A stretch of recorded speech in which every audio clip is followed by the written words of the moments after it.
Ketua Panitia Bapak Muhammad Salman Al-Farisi, SEIME. Kepada beliau, waktu dan tempat kami persilakan. Baik, terima kasih. Mohon maaf, apakah suara saya terdengar? Terdengar, Pak. Terdengar, Baik. Bismillahirrahmanirrahim. Assalamualaikum warahmatullahi wabarakatuh. Waalaikumsalam. Waalaikumsalam warahmatullahi wabarakatuh. Bismillah, walhamdulillah, wassalatu wassalamu ala rasulillah, wa ala alihi wa sahbihi wa mawalah. Subhanaka la ilma lana illa ma'allamtana, innaka antal alimul hakim. Rabbi syrah li sadri wa yassir li amri, wahlul 'uqdatam min lisani yafqahu qawli, amma ba'd. Yang saya hormati narasumber kita Bapak Novingki Ferdinand SPI MSI, yang saya hormati Dewan Pembina Yayasan Bina Pertiwi Mandiri, yang saya hormati pula Ketua Stebis Bina Mandiri Bapak Ali Mutaufik SEMM, Bapak Ibu Wakil Ketua, Ibu Ketua Prodi Akuntansi Syariah, dan Bapak Ibu Kepala Lembaga Unit di Stebis Bina Mandiri, Bapak Ibu dosen Stebis Bina Mandiri, hadirin peserta webinar, mahasiswa-mahasiswi Stebis Bina Mandiri yang saya banggakan. Pertama-tama, marilah senantiasa kita panjatkan puji dan syukur kehadirat Allah Subhanahu wa taala. Alhamdulillah, pada kesempatan siang hari yang berbahagia ini kita dapat berkumpul secara virtual dalam rangka webinar Business and Management Webinar yang diselenggarakan oleh Program Studi Manajemen Bisnis Syariah Stebis Bina Mandiri. Selanjutnya, salawat dan salam semoga tetap tercurahkan kepada junjungan kita baginda Rasulullah Muhammad Sallallahu Alaihi Wasallam. Semoga kita sebagai umatnya mendapatkan syafaat di yaumil akhir. Amin ya rabbal alamin. Baik, Bapak Ibu hadirin peserta webinar yang berbahagia, sebelumnya saya ingin mengucapkan, karena sekarang masih bulan Syawal ya, saya ingin mengucapkan kepada Bapak Ibu, wabil khusus rekan-rekan struktural Stebis Bina Mandiri, Bapak Ibu dosen, rekan-rekan mahasiswa, taqabbalallahu minna wa minkum, siyamana wa siyamakum, kullu amin wa antum bi khairin, ja'alallahu minal aidin wal faizin. Mohon maaf lahir dan batin. Selanjutnya kami juga ucapkan kepada Bapak Ibu sekalian, para peserta Business and Management Webinar seri yang keempat pada kesempatan siang hari ini. Semoga Bapak Ibu sekalian bisa mengikuti Business and Management Webinar ini dengan baik. Selanjutnya, Business and Management Webinar ini terselenggara dengan tema menjalin silaturahmi, meningkatkan kompetensi sumber daya insani di era digitalisasi, di mana tujuan diadakannya webinar ini adalah untuk memberikan pemahaman kepada masyarakat umumnya dan kepada peserta webinar, khususnya di sini adalah mahasiswa-mahasiswi Prodi Manajemen Bisnis Syariah dan Akuntansi Syariah, supaya lebih memahami bagaimana bisnis yang dijalankan sesuai dengan syariah. Nah, Bapak Ibu sekalian, pada kesempatan webinar ini kita ketahui bersama bahwasanya negara kita, negara Indonesia adalah salah satu negara yang berkembang, ya, bukan negara maju, di mana di situ memerlukan sumber daya manusia atau kita sebut dengan sumber daya insani yang unggul dan berkualitas supaya dapat bersaing dengan negara-negara lainnya. Nah, kompetensi di sini diperlukan dalam setiap proses dalam pekerjaan, kemudian seleksi karyawan, manajemen di era digitalisasi ini.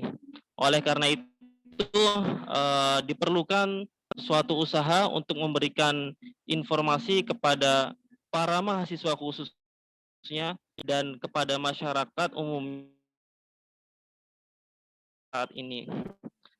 Nah, untuk menjawab permasalahan tersebut, alhamdulillah kita sudah hadirkan seorang narasumber yang beliau adalah seorang dosen tetap di program studi manajemen syariah, sekaligus sebagai seorang praktisi perbankan syariah.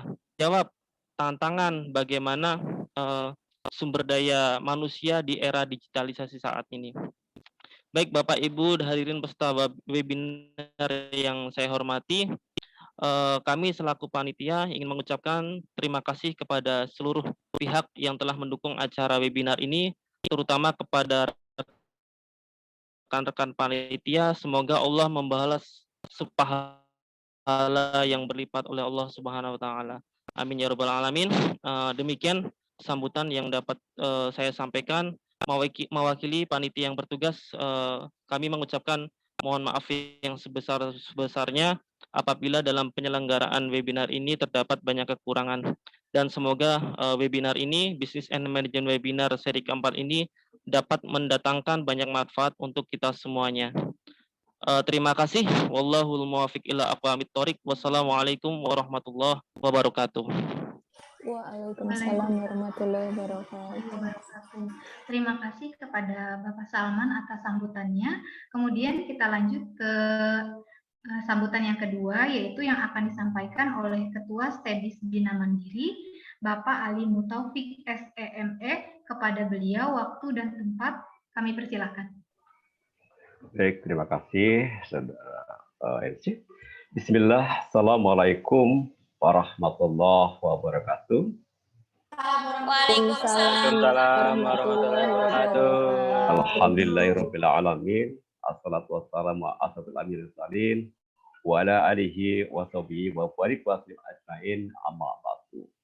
Pertama-tama, mari kita sama-sama panjatkan puji dan syukur kehadirat Allah Subhanahu wa taala, yang mana pada siang hari ini alhamdulillah atas nikmat iman Islam, nikmat kesehatan, dan nikmat mencari ilmu, dan berbagai nikmat yang begitu banyak jumlahnya, sehingga kita tidak bisa sebutkan satu persatu. Salawat dan salam senantiasa kita curahkan kepada junjungan kita Nabi Agung Nabi Muhammad SAW. Semoga kita semua mendapat sahabatnya serta umat zaman. Amin ya rabbal alamin.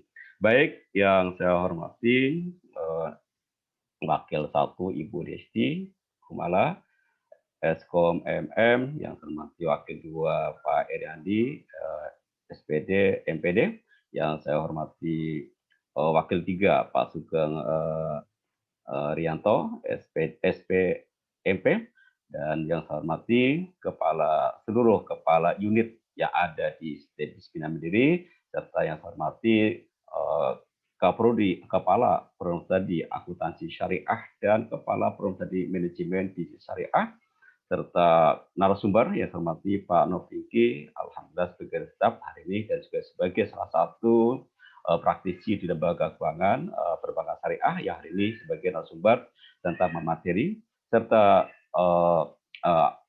mahasiswa-mahasiswi STEBIS Mandiri yang sama-sama yang kita cintai, serta yang saya hormati peserta webinar dari perguruan tinggi lain atau dari umum. Alhamdulillah atas izin Allah hari ini kita masih bisa ikuti acara webinar yang diselenggarakan oleh program studi manajemen bisnis syariah yang merupakan seri keempat.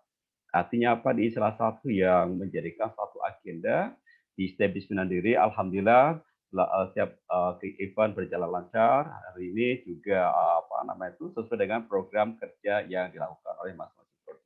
Ini salah satu bentuk kerjasama yang solid atau yang baik oleh masing-masing unit, sehingga bisa terselenggaranya kegiatan webinar yang sekarang sudah masuk ke seri keempat. Semoga kegiatan itu berjalan terus dan berkembang terus, sehingga tentunya salah satu untuk memajukan satu bulan tinggi adalah bagaimana kita bisa melakukan aktivitas di berbagai kegiatan, baik itu webinarnya maupun seminar interaktifnya ataupun kegiatan yang lain yang sekiranya akan sangat bermanfaat bagi mahasiswa, mahasiswi, dan juga untuk dosen, baik dosen STEBIS Mandiri maupun juga dosen dari kalangan lain. Kenapa? Karena dengan adanya webinar ini tentunya banyak manfaatnya. Pertama, bagi mahasiswa akan mendapatkan sertifikat untuk pendampingan ijazah atau kita kenal sebagai SKPI-nya, yaitu eh, pendampingan ijazah. Kemudian juga bagi dosen, manfaat dengan mengikuti webinar adalah untuk kenaikan jabatan profesional atau urusan Japung, kemudian juga untuk pelaporan PKD, diantaranya dosen.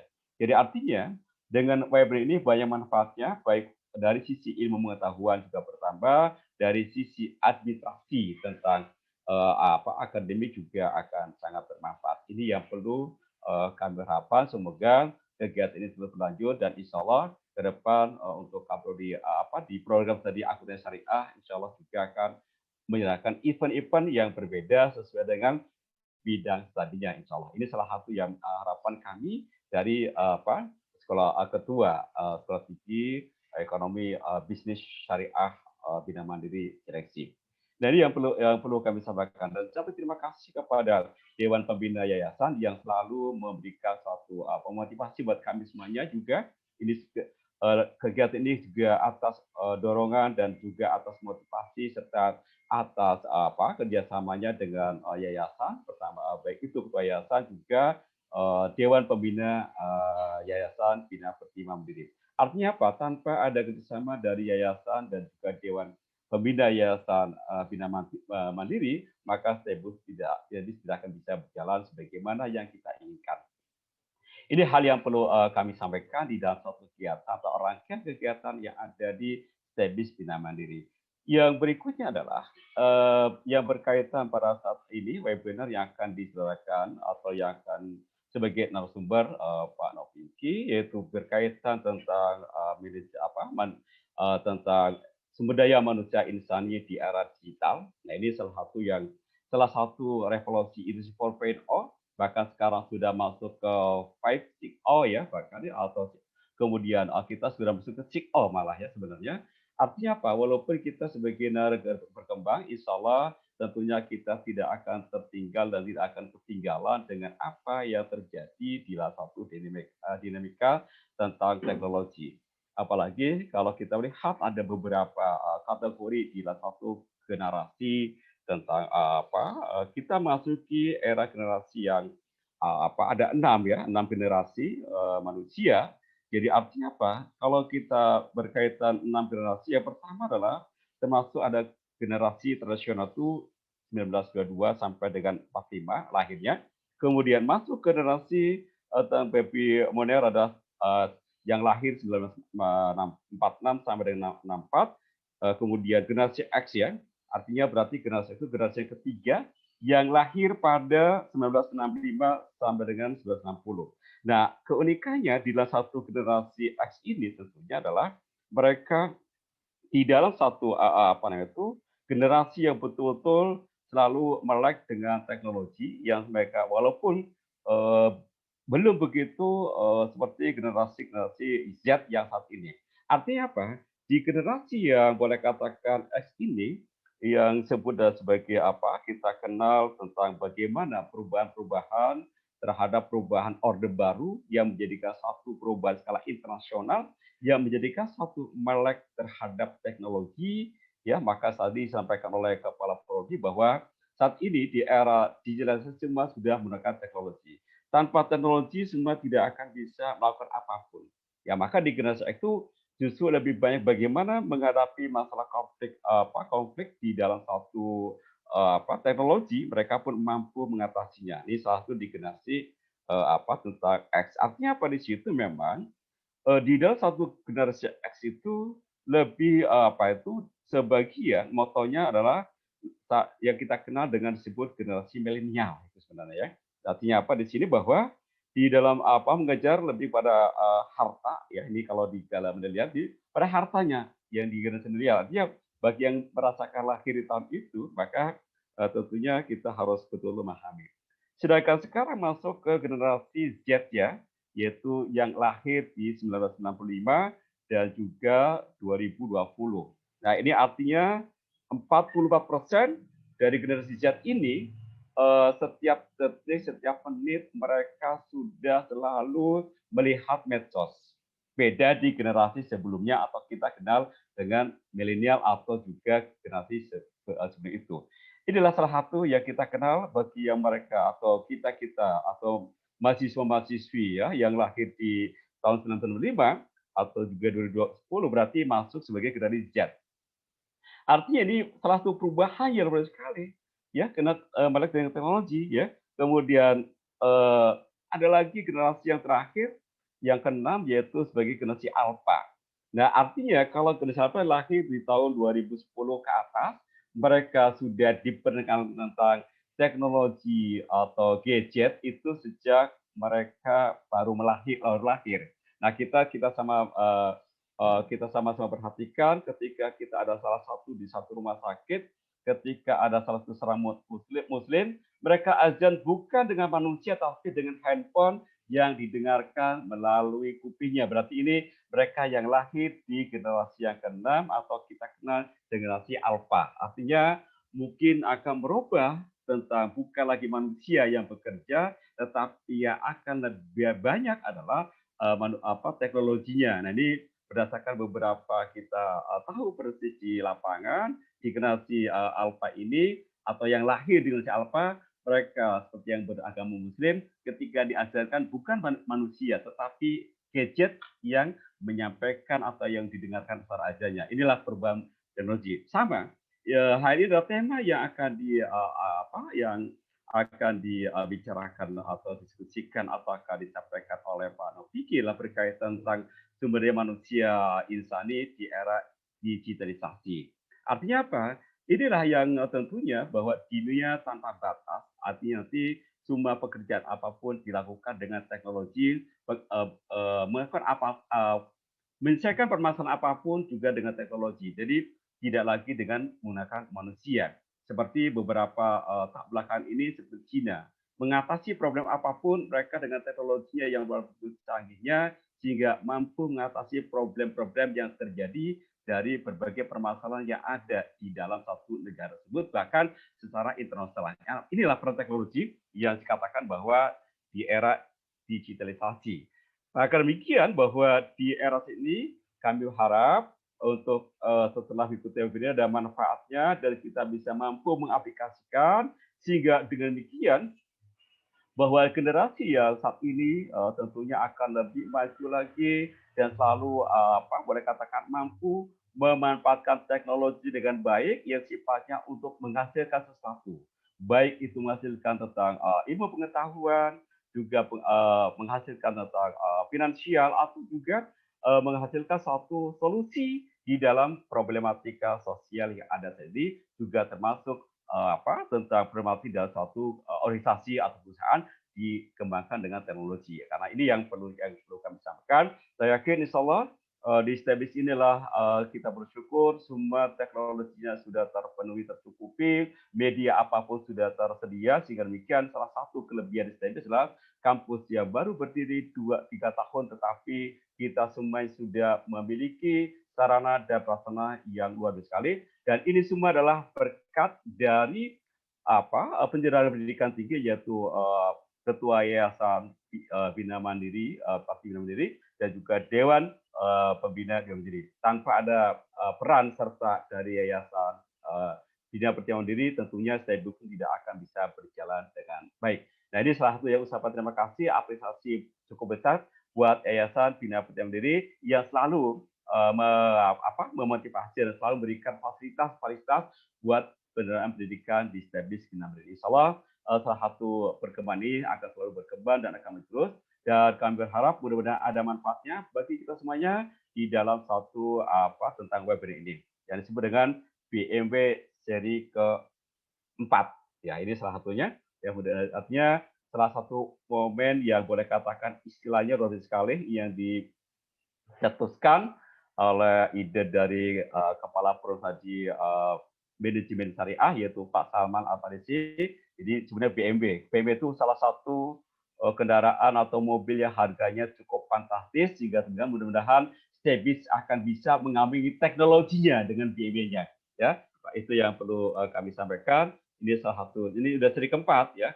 Sedangkan BMW itu seri ke-7 ya, Pak Salman. Kita sudah mau mengajar BMW sesungguhnya. Ini seri ke-4, besok ke-7 terus ya, saya yakin akan bisa bersejajar dengan teknologi yang dikembangkan oleh PMB otomotif yang sesungguhnya ya Pak Salman. Termasuk nanti di akuntansi juga otomatis ada nama yang berbeda sehingga otomatis akan mengembangi sesuai dengan teknologi. Ini luar biasa sekali. Dan saya salut untuk panitia dan juga kepala perusahaan tadi, baik itu MBS maupun juga AKS serta para wakil ya wakil 1, 2, dan 3 serta kepala unit. Pertama adalah yang saya juga terima kasih kepada lembaga Pinmutu ya sebagai bentuk standarisasi ya terhadap kegiatan-kegiatan yang ada di STEBIS Mandiri sehingga berjalan dengan baik. Begitulah lembaga riset LPPM Pak Rofik Dwarsa juga alhamdulillah kita selalu menjadikan suatu terbaik. Sekarang juga sedang untuk jurnalnya walaupun kita baru 3 tahun berjalan kegiatan STEBIS sudah akan melakukan akreditasi jurnal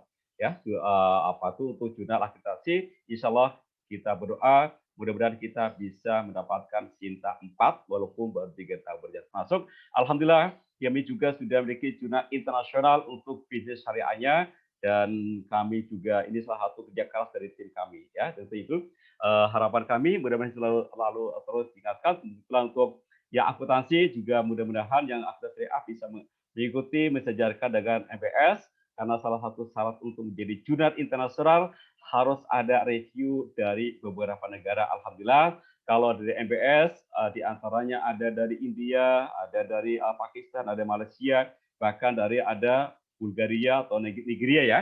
Ini salah satu review-review yang dilakukan atau untuk MBS sehingga alhamdulillah sudah mendapatkan untuk ISN-nya menjadikan jurnal internasional. Insya Allah mudah-mudahan bisa walaupun 3 tahun intinya semua kegiatan kita berjalan. Itu saja yang bisa kami sampaikan. Selamat untuk mahasiswi STEBIS terus semangat dan mengikuti webinar ini sampai dengan selesai karena artinya nanti dengan selesai berarti mendapat sertifikat. Nah, kalau tidak sampai selesai otomatis panitia silakan buat kebijakannya. Termasuk untuk para peserta dari umum atau di luar, ini juga banyak manfaatnya untuk dosen jelas untuk Japung dan untuk pelapor BKD. Manfaatnya cukup besar sekali dengan adanya webinar ini. Termasuk untuk narasumber juga salah satu manfaat besar adalah untuk peningkatan karir Japungnya maupun juga untuk masalah nanti ketika BKD.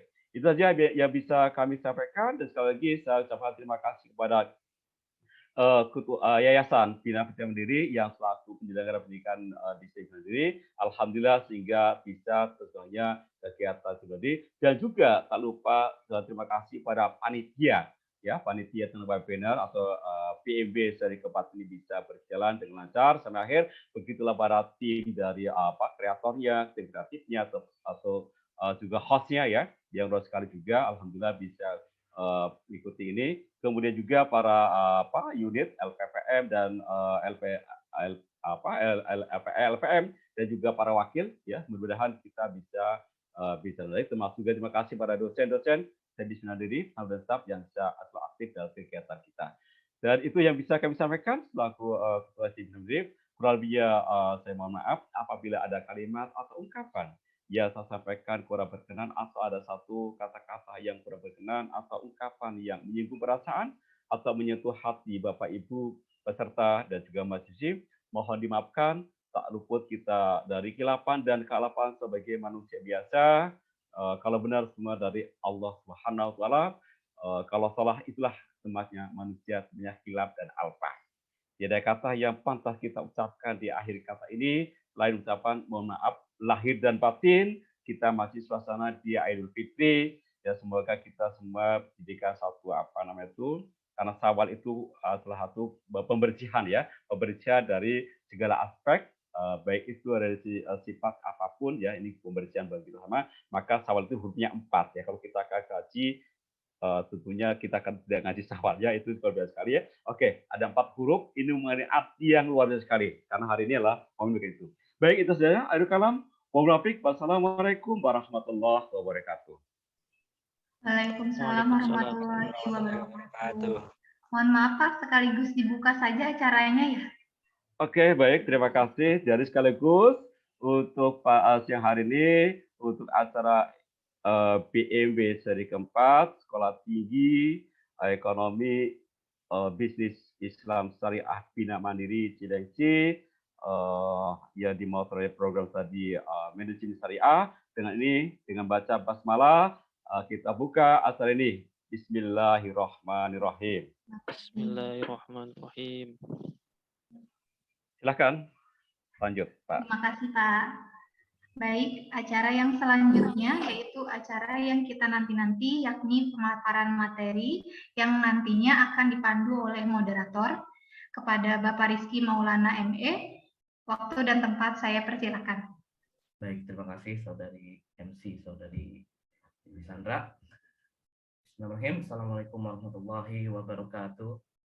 Waalaikumsalam warahmatullahi wabarakatuh. Yang saya hormati Bapak Ketua Stebis Bina Mandiri, Bapak Ali Mutaufik MM, dan para jajaran wakil-wakilnya, ada Bu Desti Kumala, Pak Eriandi, dan juga Pak Sugeng.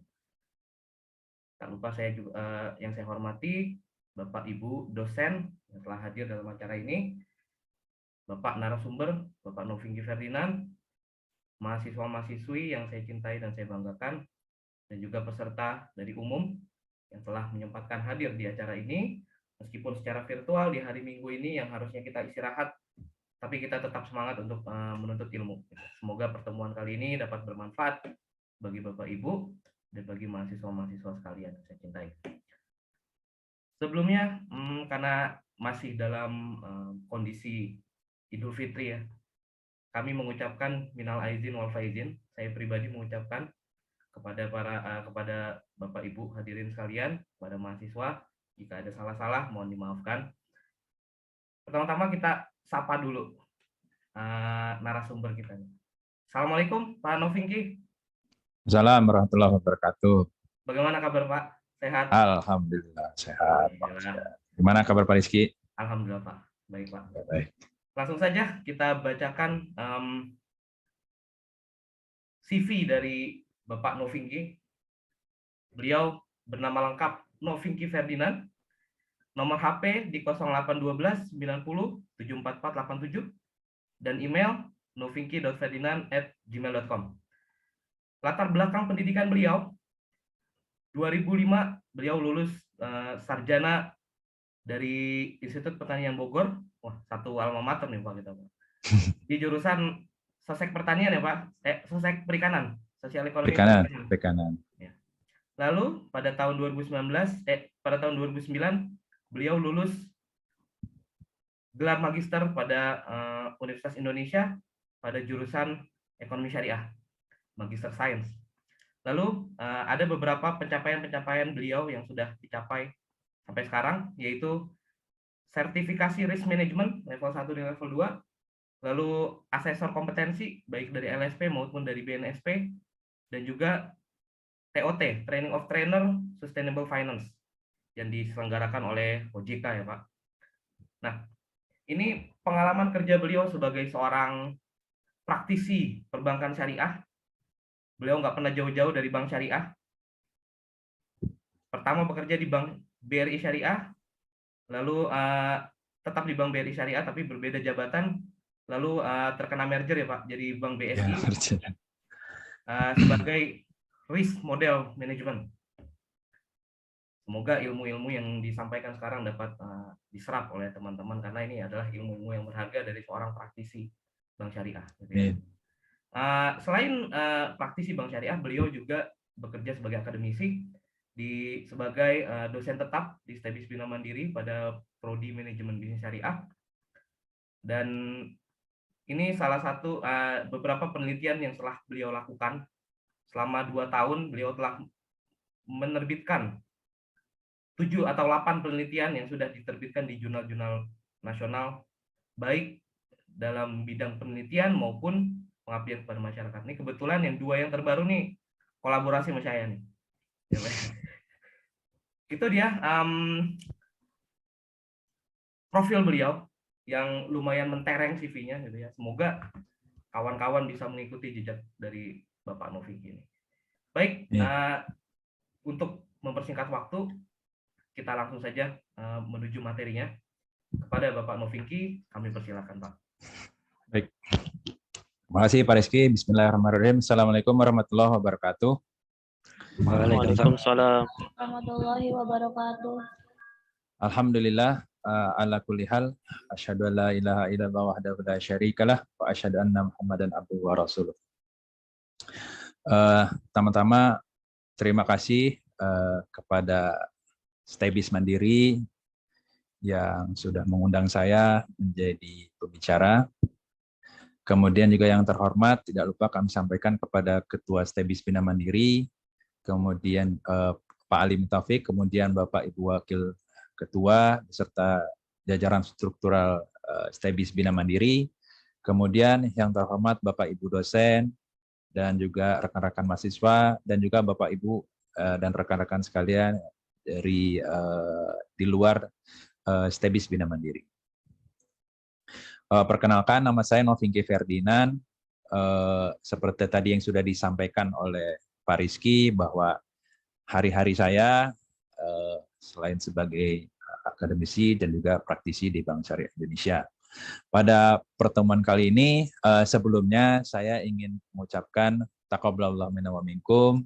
Mohon maaf lahir dan batin kalau ada salah-salah dari saya baik tutur kata maupun perbuatan. Apabila selama ini saya ada hal yang kurang berkenan yang keluar dari perilaku saya ataupun ucapan saya. Kemudian pada pertemuan ini saya diamanahkan untuk menyampaikan terkait dengan sharing terkait dengan kompetensi. Sebentar saya share screen dulu ya. Sudah terlihat ya? Sudah Pak, sudah. Oh ya, baik. Terima kasih. Baik, di sini panitia mengamanahkan saya untuk menyampaikan topik yang menurut saya cukup berat juga sih. Tapi mudah-mudahan saya bisa menjalankan amanah ini dengan baik. Terkait dengan menjalin silaturahmi, meningkatkan kompetensi sumber daya insani di era digital. Jadi, ada beberapa poin penting yang ingin saya sampaikan, dan faktor kunci penting ini menurut saya bisa jadi salah satu faktor pemicu ke depan kita terkait era digitalisasi ini yang serba berubah. Mungkin nanti teman-teman juga Bapak Ibu sekalian di beberapa slide ke depan nanti akan saya paparkan bahwa kondisi sekarang ini adalah kondisi yang amat sangat berubah. Pergerakannya itu bisa disebut sebagai akselerasi, bukan lagi sebuah evolusi, tapi merupakan suatu hal yang amat sangat cepat. Hari ini kita rugi, besok bisa kita untung, dan besok pula bisa rugi pula gitu. Artinya semuanya serba tidak pasti. Dan ini mungkin ada yang bilang akibat datangnya generasi milenial. Kan ada istilah kalau di internet tuh millennial skills everything. Jadi ada beberapa industri-industri, cabang-cabang olahraga, dan hal-hal yang lain yang ibaratnya karena generasi milenial ini masuk, jadi tidak laris begitu. Contohnya mungkin yang bisa kita sebut, kalau makanan tuh mungkin atau beverage itu mungkin bisa disebut Pepsi. Misalkan.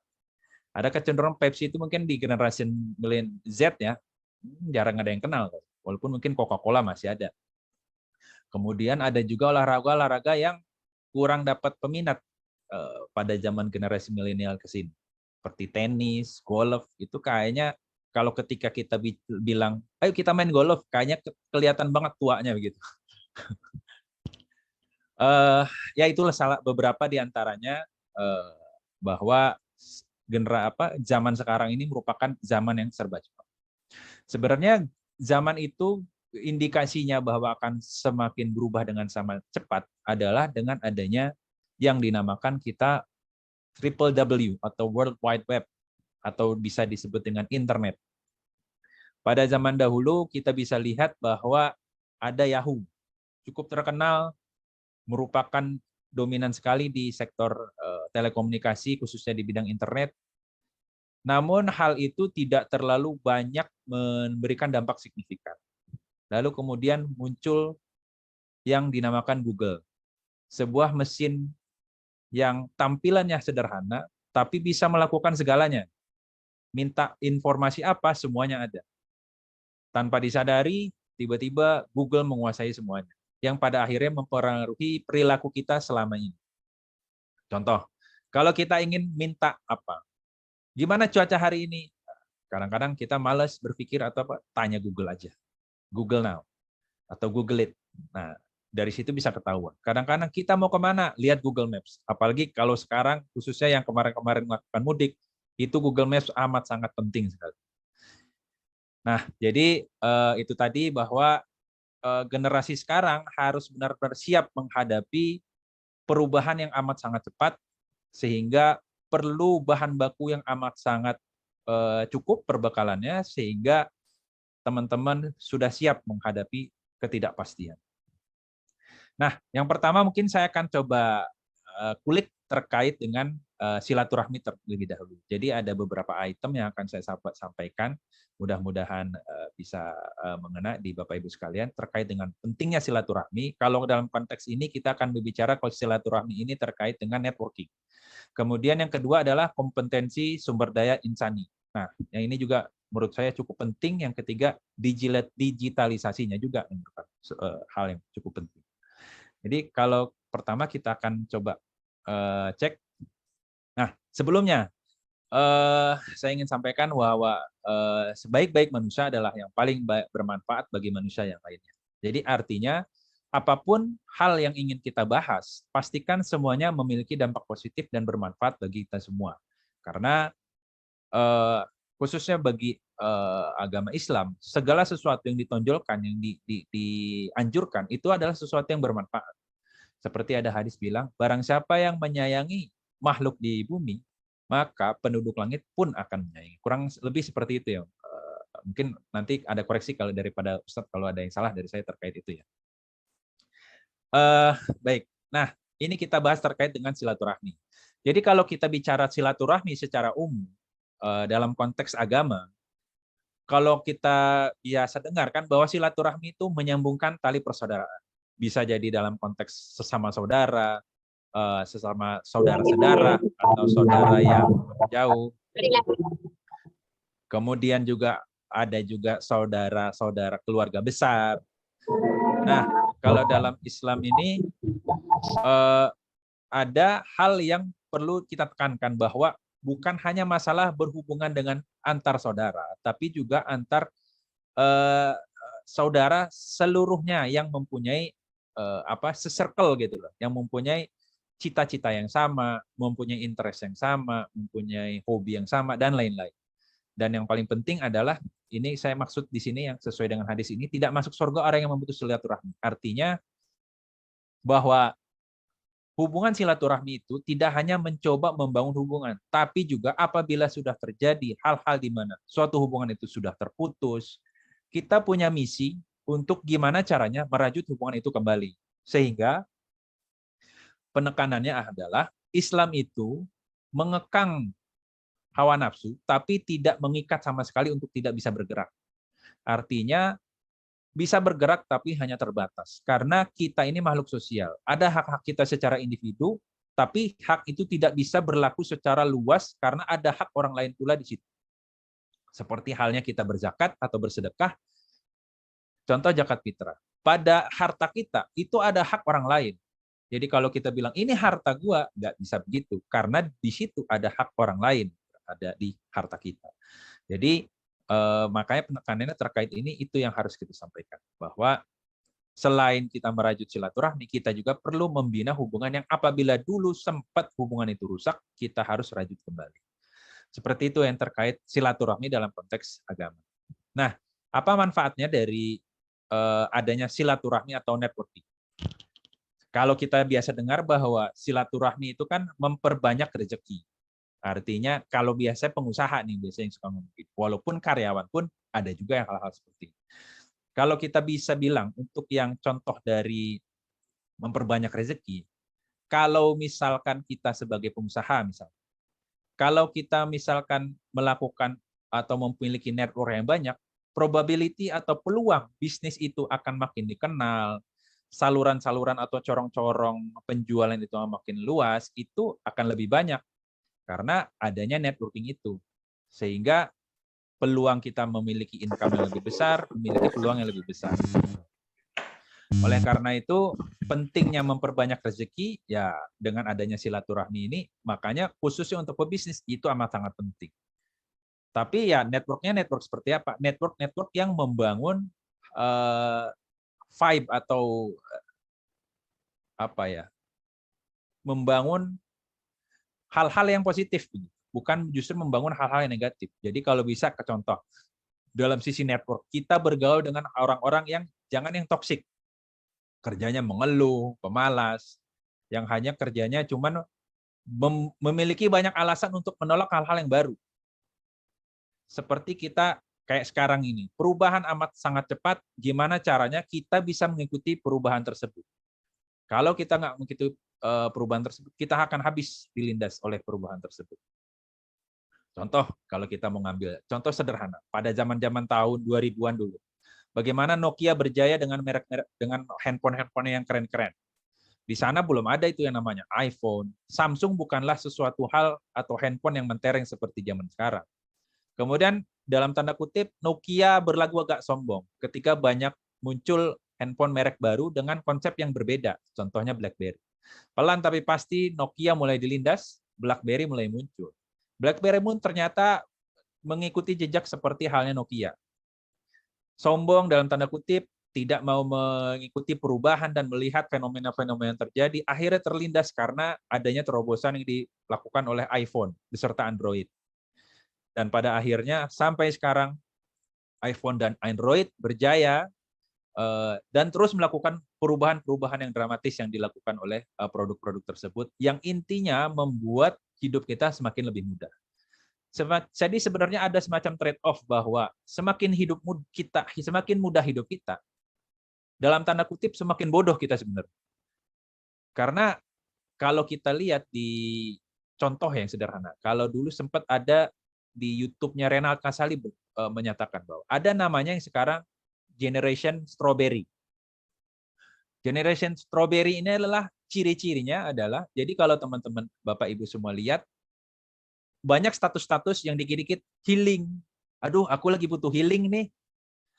Habis kerja stres harian, baru lembur sedikit terus butuh healing. Padahal orang-orang dulu amat sangat kerja keras. Bedanya zaman baby boomer dengan generation milenial sini, generation Z dan lain-lain, tingkat ketahanan mereka amat sangat berbeda. Kalau kita dengar tetua kita terkait dengan ketahanan kerja, kemudian juga bagaimana mental mereka yang terlatih untuk biasa hidup dengan susah payah, kemudian bangkit pun tidak lupa akan, ibaratnya tidak lupa kacang akan kulitnya.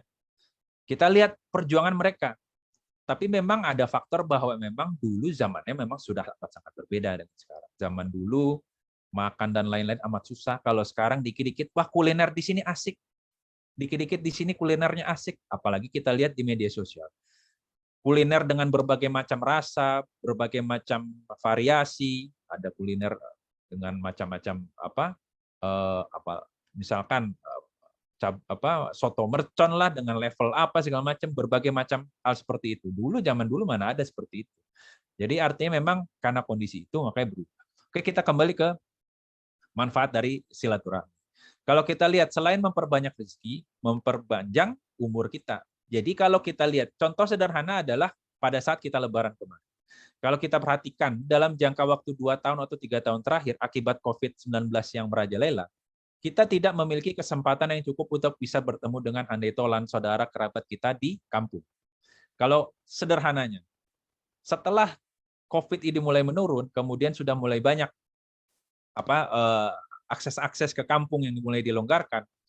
Jadi mudik kali ini semacam ajang balas dendam untuk warga negara Indonesia. Yang bahkan diperkirakan oleh pemerintah ada 83 juta pemudik yang migrasi dari kota ke kampung-kampung. Jadi bisa dibayangkan betapa banyak masifnya pergerakan migrasi dari Jakarta dan sekitarnya ke kampung-kampung. Artinya, tapi dari situ bisa terlihat bahwa ada suasana kangen kita dengan kondisi bergaul kembali, menjalani hubungan sosial seperti masa dahulu. Kadang-kadang juga kita kangen kongko-kongko. Dari situ ada perasaan yang tidak bisa dinilai dengan uang. Karena ya itu tadi, fitrahnya kita sebagai makhluk sosial yang amat sangat butuh yang namanya dengan bergaul dengan seseorang. Coba kita bayangkan kalau kita selama ini, ya contohlah kejadian COVID-19 kemarin di mana kita seharian diem di rumah.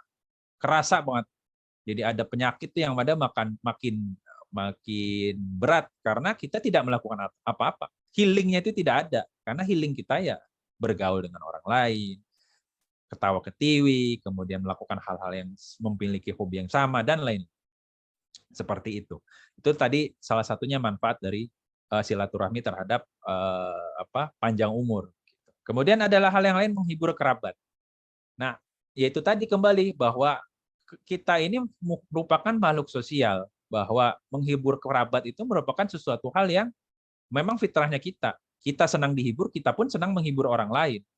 Sehingga apapun yang itu, selama itu kita sama-sama menyenangkan, tergerak hati kita untuk bisa saling memberikan manfaat, ya berupa hiburan-hiburan itu. Kemudian dari sisi agama, manfaat silaturahmi itu meningkatkan ketakwaan kita atau taat kita terhadap agama. Karena salah satu anjuran dari agama itu memperbanyak melakukan silaturahmi. Apalagi kalau selain itu dalam sisi konteks agama, konteks hubungan baik itu kerja, kemudian berusaha atau bisnis, itu sama-sama membutuhkan yang namanya silaturahmi. Berikutnya adalah selain taat ya, kalau konteks agama ya rahmat juga, mendapatkan rahmat dari Tuhan yang Maha Esa, Allah Subhanahu wa taala. Dan pada akhirnya end state-nya atau hasil akhirnya adalah kita mendapatkan surga karena dengan niatan manfaat silaturahmi itu melaksanakan anjuran agama yang kita ikuti dengan tulus ikhlas semata-mata untuk mengharap ridho Allah Subhanahu wa taala. Jadi artinya beberapa rangkaian keuntungan dari silaturahmi ini pada hasil akhirnya adalah untuk mendapatkan surga gitu. Baik, itu tadi manfaat dari silaturahmi.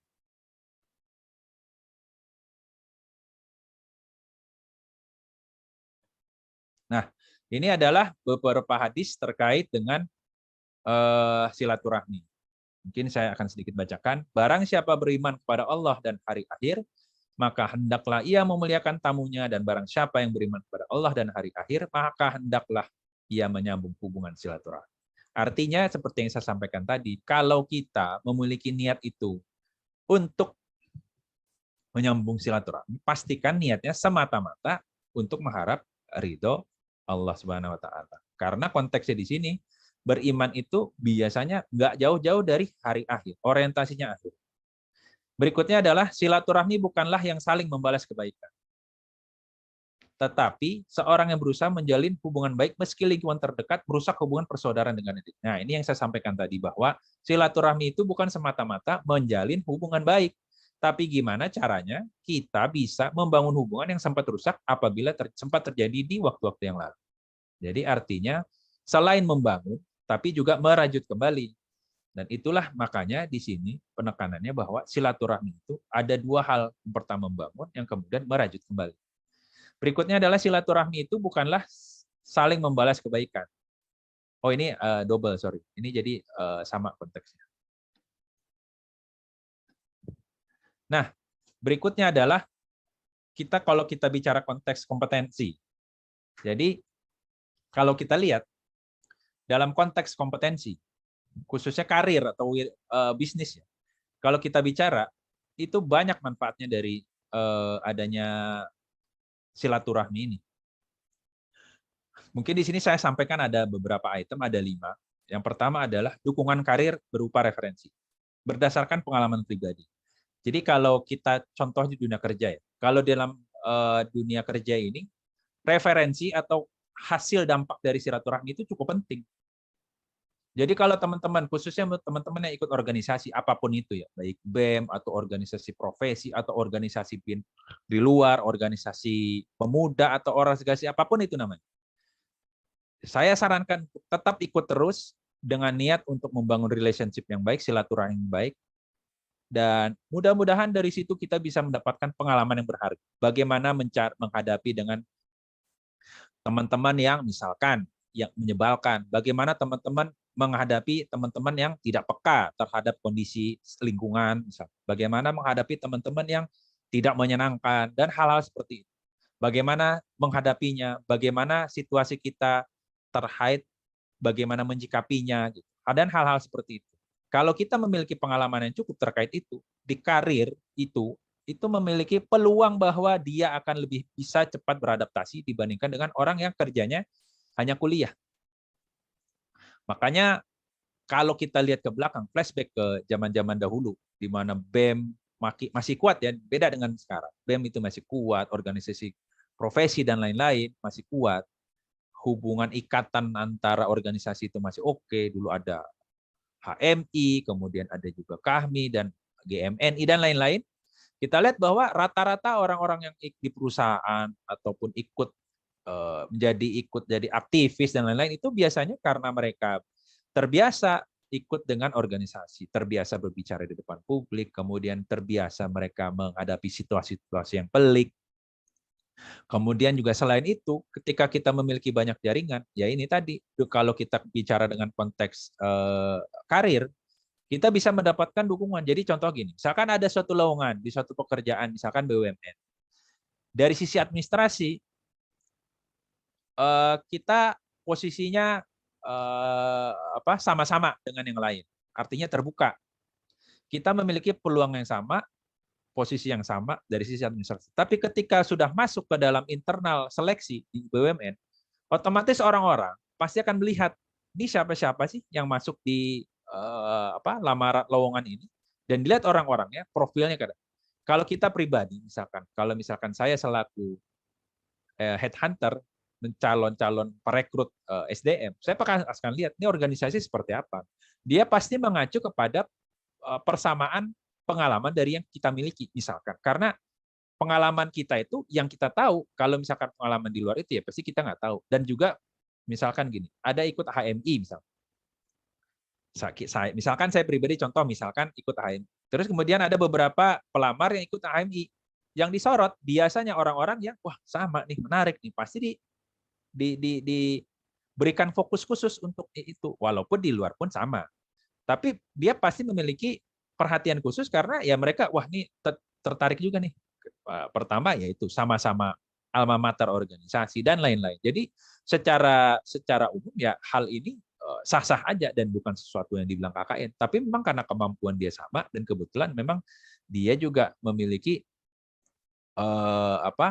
bidang yang sama, kemudian ya akibat dari networking yang bagus. Kemudian berikutnya adalah ketika kita sudah berkarir, itu pun penting.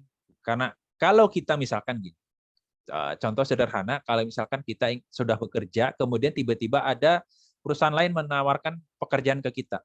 Misalkan punya posisinya misalkan menjadi seorang pemimpin suatu divisi atau direktorat, ataupun misalkan bagian tertentu.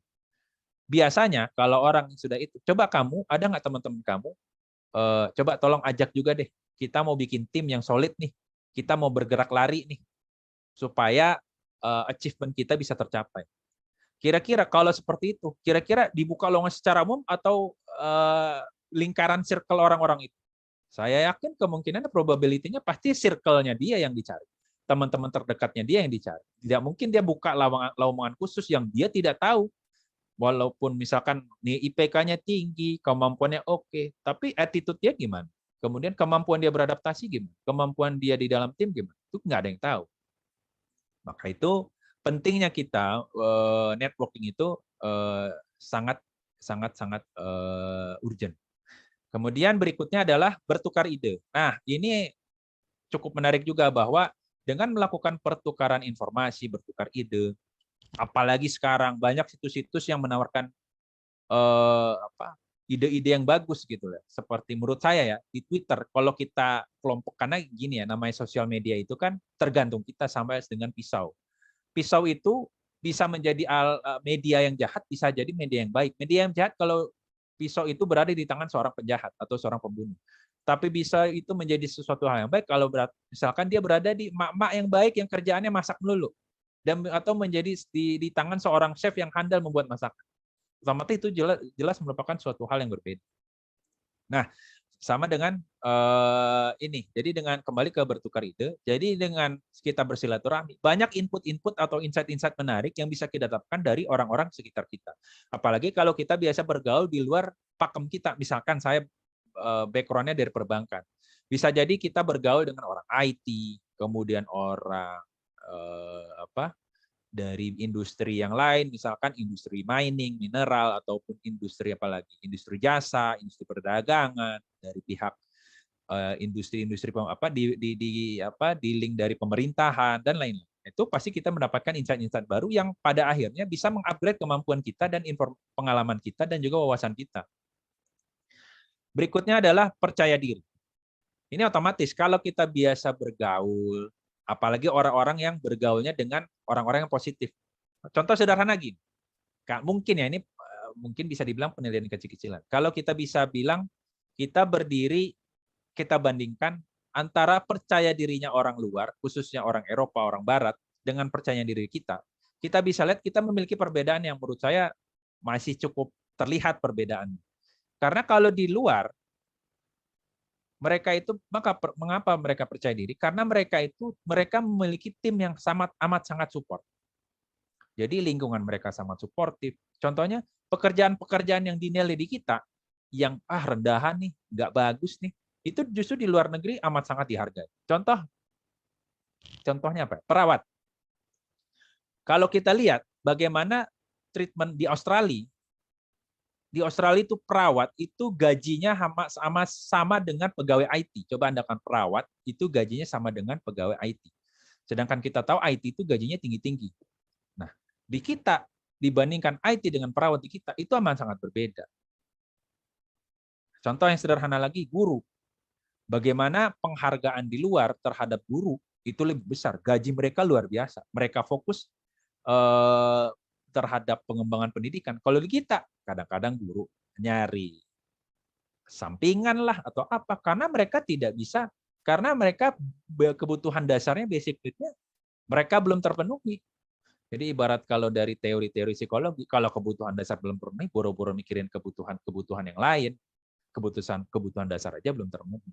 Contoh seperti ketika Jepang dikenakan bom di Hiroshima dan Nagasaki oleh Amerika. Hal yang terpenting yang yang dilihat atau dilirik oleh kaisarnya, bagaimana kondisi dari pendidikan di sana, gimana kondisi guru-gurunya. Dan yang pertama diselamatkan yaitu pendidikan.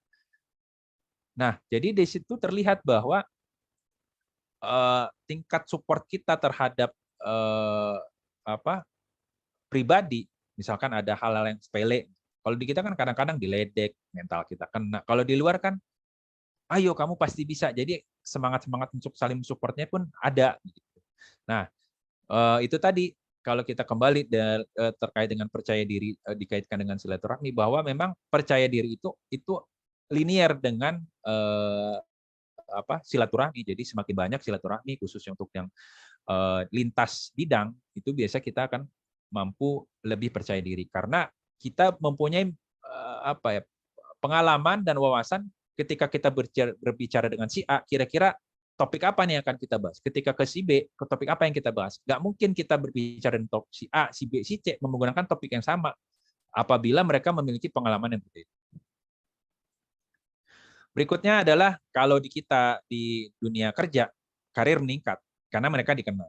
Contoh, kalau misalkan kita, contoh di perbankan, contoh direksi. Direksi-direksi itu otomatis akan mempromosikan orang-orang yang mereka kenal. Ini siapa ini? Kalau mereka tidak kenal, tidak mungkin mereka mempromosi. Mereka nggak kenal.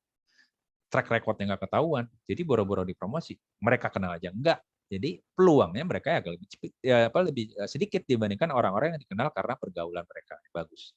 Kemudian selainnya itu adalah kolaborasi. Di mana dengan adanya kolaborasi, kita bisa menghasilkan sesuatu. Nah, kalau kita contoh deh dengan tagline-nya Jakarta. Jakarta kolaborasi. Artinya apa? Bahwa dengan adanya silaturahmi, networking yang bagus, kita menghadapi tantangan itu dengan melaksanakan kolaborasi, bukan melaksanakan kompetisi. Contoh sederhana. Kalau kita lihat Tokopedia dan Gojek.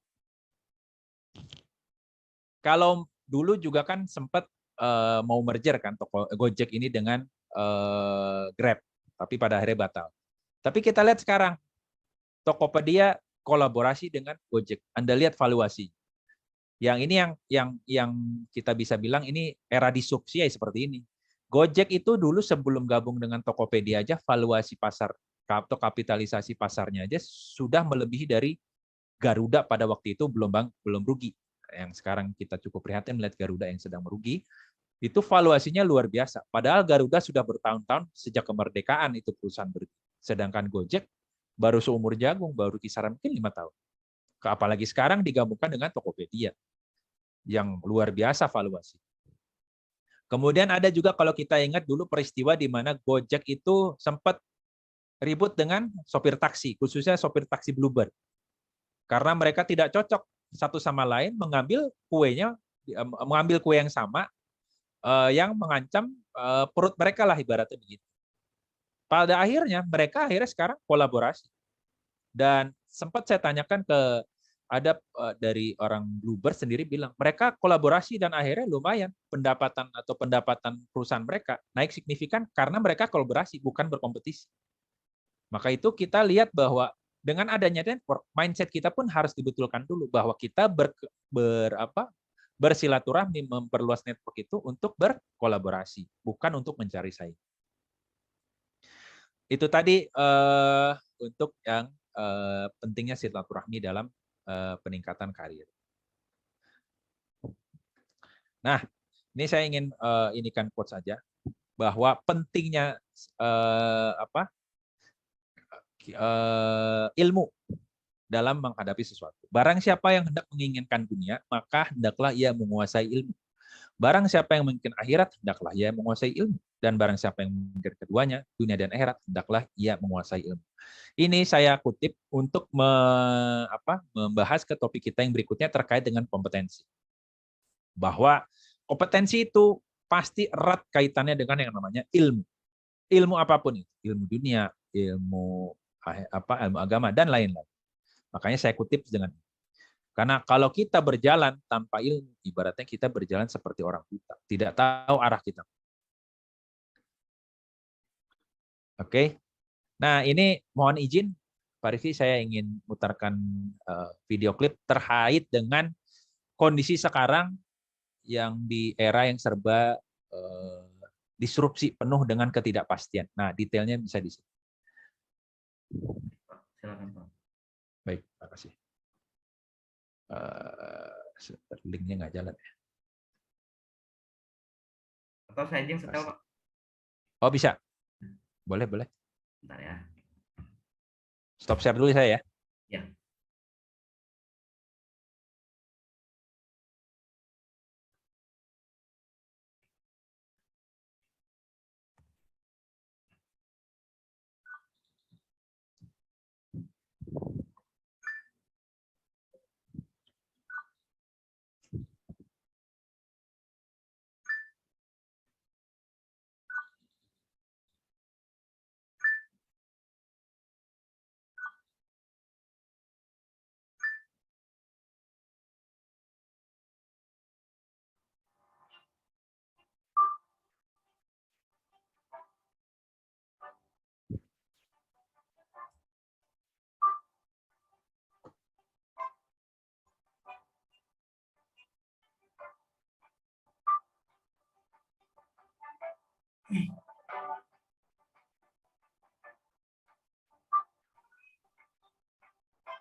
Ya, baik.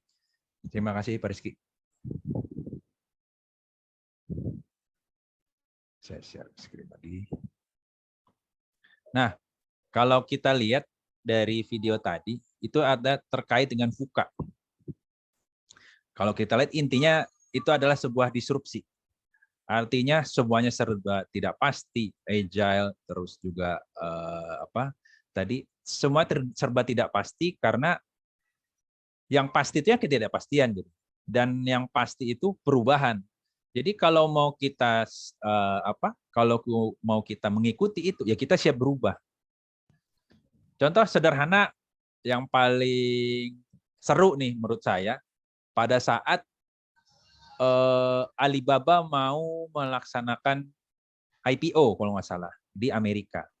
Yang pada saat itu ada keengganan dari pemerintah Cina untuk mendukung karena kita tahu sendiri negara-negara komunis yang dimana segala sesuatunya diatur oleh Partai Komunis Cina. Diatur segala sesuatunya oleh Partai Komunis Cina, tiba-tiba ada beberapa orang yang cenderung gayanya bisnis modelnya seperti Amerika yang bisa mengancam keberlangsungan dari Partai Komunis Cina. Akhirnya didenda, kalau nggak salah didenda, kemudian IPO-nya digagalkan, dan si Jack Ma-nya pun hilang sempat beberapa saat. Nah itu cukup seru sekali melihat. Nah itu tadi keengganan atau ketidakmauan berubah, bahwa segala sesuatunya berubah seperti Cina yang dulunya amat sangat sangat ya komunis, kita tahu sendiri ya, segala sesuatunya sama rata sama rasa, semuanya diatur sedemikian rupa. Tiba-tiba ada beberapa figur yang mengubah itu, swasta banget lah begitu, tiba-tiba membuat gusar dari pemerintahannya. Nah itu dari situ kita bisa lihat bahwa ada negara atau ada yang sudah siap dengan hal itu, ada yang belum. Nah, khususnya kita nih orang-orang Indonesia, seharusnya ini merupakan sarana yang bagus karena kita itu memiliki kesempatan yang sama dengan orang-orang di luar sana. Mau sebutkan aja, mau di Afrika, mau di Asia, mau di Eropa, Amerika, sama semuanya karena ada akses internet. Sehingga dengan adanya ketidakpastian itu, pasti ada peluang di mana di sana bisa muncul. Ketidakpastian itu sama kayak ada prinsip dalam investasi itu kan high risk high return. Sama ibaratnya kita kalau mau masuk surga. Kalau memang surga itu nggak mungkin kita leyeh-leyeh, malas ibadah, malas berbuat baik, terus tiba-tiba masuk surga, nggak mungkin. Pasti effortnya akan lebih hebat dibandingkan kita, naudzubillah min dzalik, masuk neraka gitu. Nah, oleh karena itu sama dengan yang tadi. Ketika kita melihat ada ketidakpastian, penuh dengan perubahan, segala sesuatu makin nggak karu-karuan. Hari ini contoh Instagram atau Facebook. Dulu beberapa tahun terakhir itu Facebook, Instagram mendominasi, tidak ada yang bisa mengalahkan. Tiba-tiba muncul aplikasi yang dari Cina bernama TikTok, yang itu pun sebenarnya mengganggu kelangsungan hidup aplikasi punya Mark Zuckerberg itu, sehingga sekarang kan kita lihat kadang-kadang banyak kalau di YouTube tuh ada video short, itu kan sebenarnya model-model kan sama dengan TikTok. Dibikin pendek-pendek karena TikTok gayanya kan seperti video-video pendek. Kemudian Instagram juga Instagram Reels. Walaupun Facebook sekarang kayaknya udah generation Z itu kayaknya udah nggak terlalu ya. Yang sekarang tuh yang seru tuh sengit tuh Instagram sama TikTok. Makanya pada akhirnya kalau kita lihat bisnis model itu kayak kurva life cycle, product life cycle. Di mana produk itu sekarang sebenarnya kalau kita lihat di beberapa pengamat bilang Facebook khususnya, Facebook itu mengalami penurunan. Nah, jadi Facebook ini atau perusahaan Meta milik Mark Zuckerberg ini ingin supaya gimana caranya nih perusahaan kita nih masih tetap eksis. Dia bikinlah namanya konsep baru yang namanya Metaverse. Yang padahal sebenarnya juga sama-sama juga.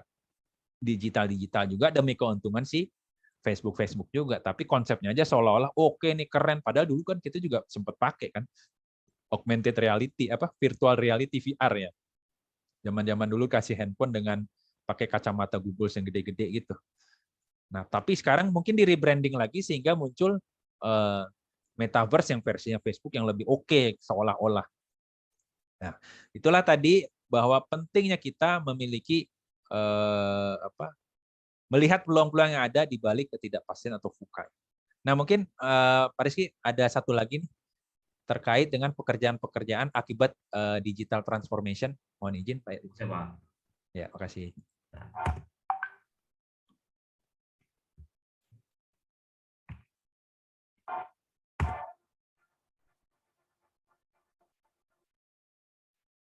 Once upon a time, business as usual was often good enough.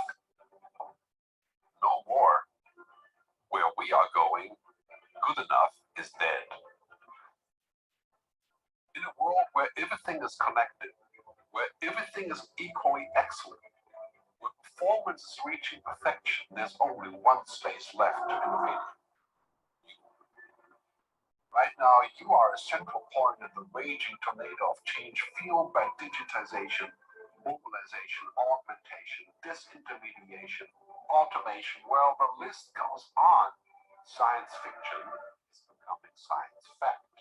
Think about self-driving cars or computers that can learn and think. The way we work will never be the same. The skills we need will be dramatically different. Winning or losing are now happening faster than ever before. So what's your response? How will you discover new opportunities in one of the most transformational times in human history? Are you driving change or are you being driven by it? Disruption has become the new normal. With change, it's always gradually, then suddenly, well, things really have stopped happening gradually. This change is exponential. Everything that used to be dumb and disconnected is now wired and intelligent. Cars, cities, ports, farms, even our bodies will be wired with sensors and will talk to each other. These changes are also combinatorial. They amplify each other, creating a perfect storm of change. Quantum computing fuels big data. The Internet of Things fuels artificial intelligence and deep learning, which fuels robotics. However, anything that cannot be digitized or automated will become extremely valuable. Human-only traits such as creativity, imagination, intuition, emotion, and ethics will be even more important in the future because machines are very good at simulating, but not at being. Yes, robots and software will do some of our work, but this will allow us to focus on things that cannot be automated. To imagine change squared, you've got to start engaging more with what might be, not just with what is. Immerse yourself in the immediate future, 5 to 7 years out from today. We need to go beyond technology and data to reach human insights and wisdom. Technology represents the how of change, but humans represent the why. The future is about holistic business models. Opportunity is to be liquid, to learn just in time, not just in case, not single improvements, but complete transformations, not individual systems, but new ecosystems. Humanity is where true and lasting value is created. We will engage, rate, and buy things because of the experiences they provide, because of their transformative power. The future doesn't just happen. The future gets happened. The new way to work is to embrace technology, but not to become it. The future is in technology, yet the bigger future lies in transcending it. Let's live and lead from here.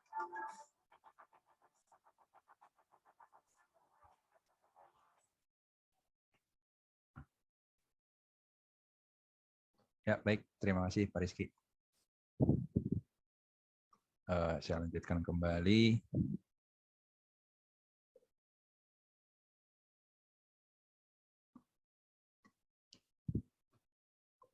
Nah, sekarang kita masuk ke kompetensi ya. Jadi, kompetensi itu menurut saya, nah ini kalau ada hadis, kalian lebih mengerti dengan urusan kalian.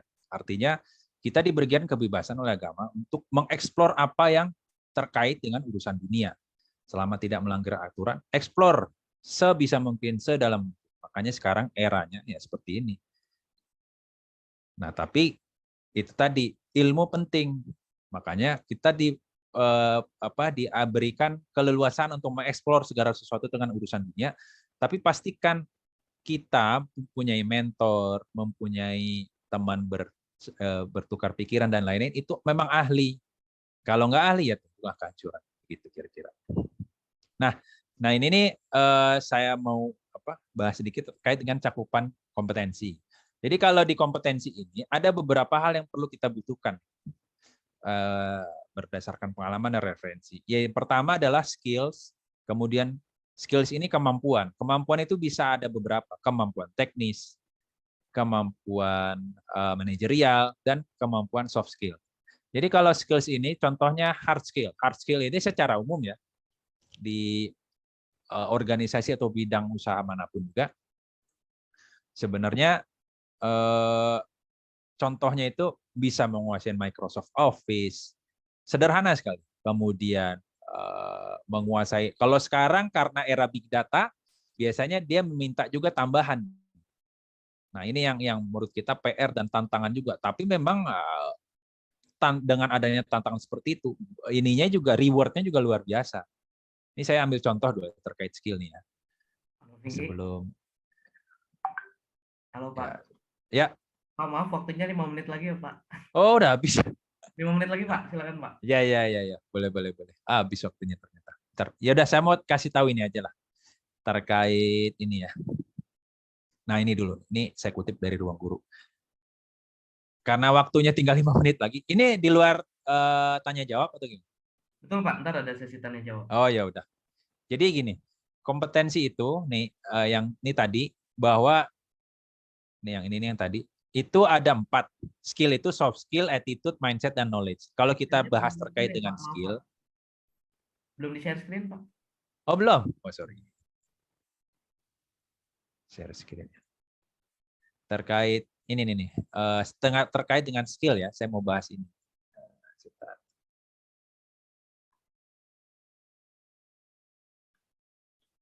Saya mau bahas tentang ini nih. Oh sorry.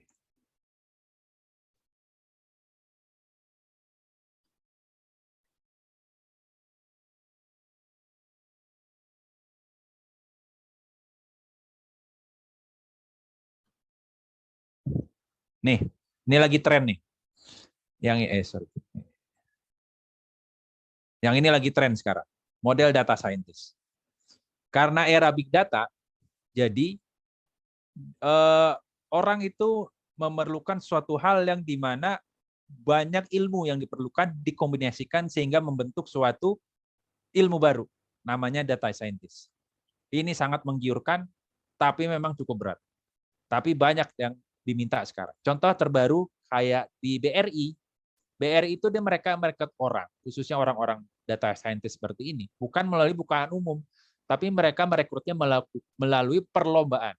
Dicari punya suatu data, sekumpulan banyak data, kemudian dibikin. Coba masing-masing peserta yang ikut perlombaan ini bikin model, kesimpulannya apa, kemudian apa yang bisa kita ambil dari situ, keputusannya seperti apa. Dan kita lihat di sini spesifikasinya. Dia harus menguasai matematika, statistik, program database, komunikasi, dan visual, domain knowledge, dan soft skill. Anda lihat gimana kebutuhan untuk menjadi seorang data analis. Jadi mereka merekrut tidak mencara seperti buka lowongan kerja, testing, kemudian tes apa yang biasa lazim kita lakukan, udah nggak ada lagi. Mereka membuka dengan melakukan kompetisi.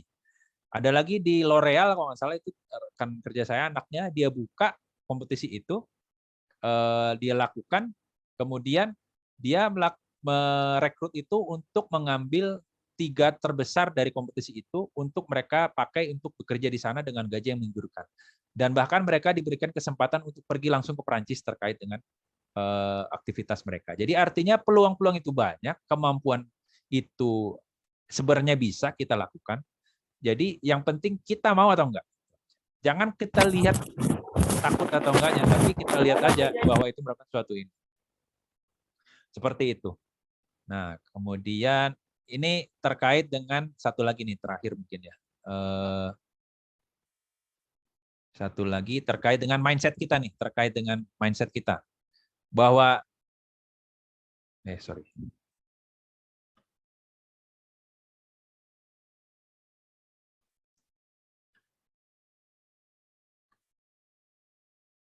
Ya ini.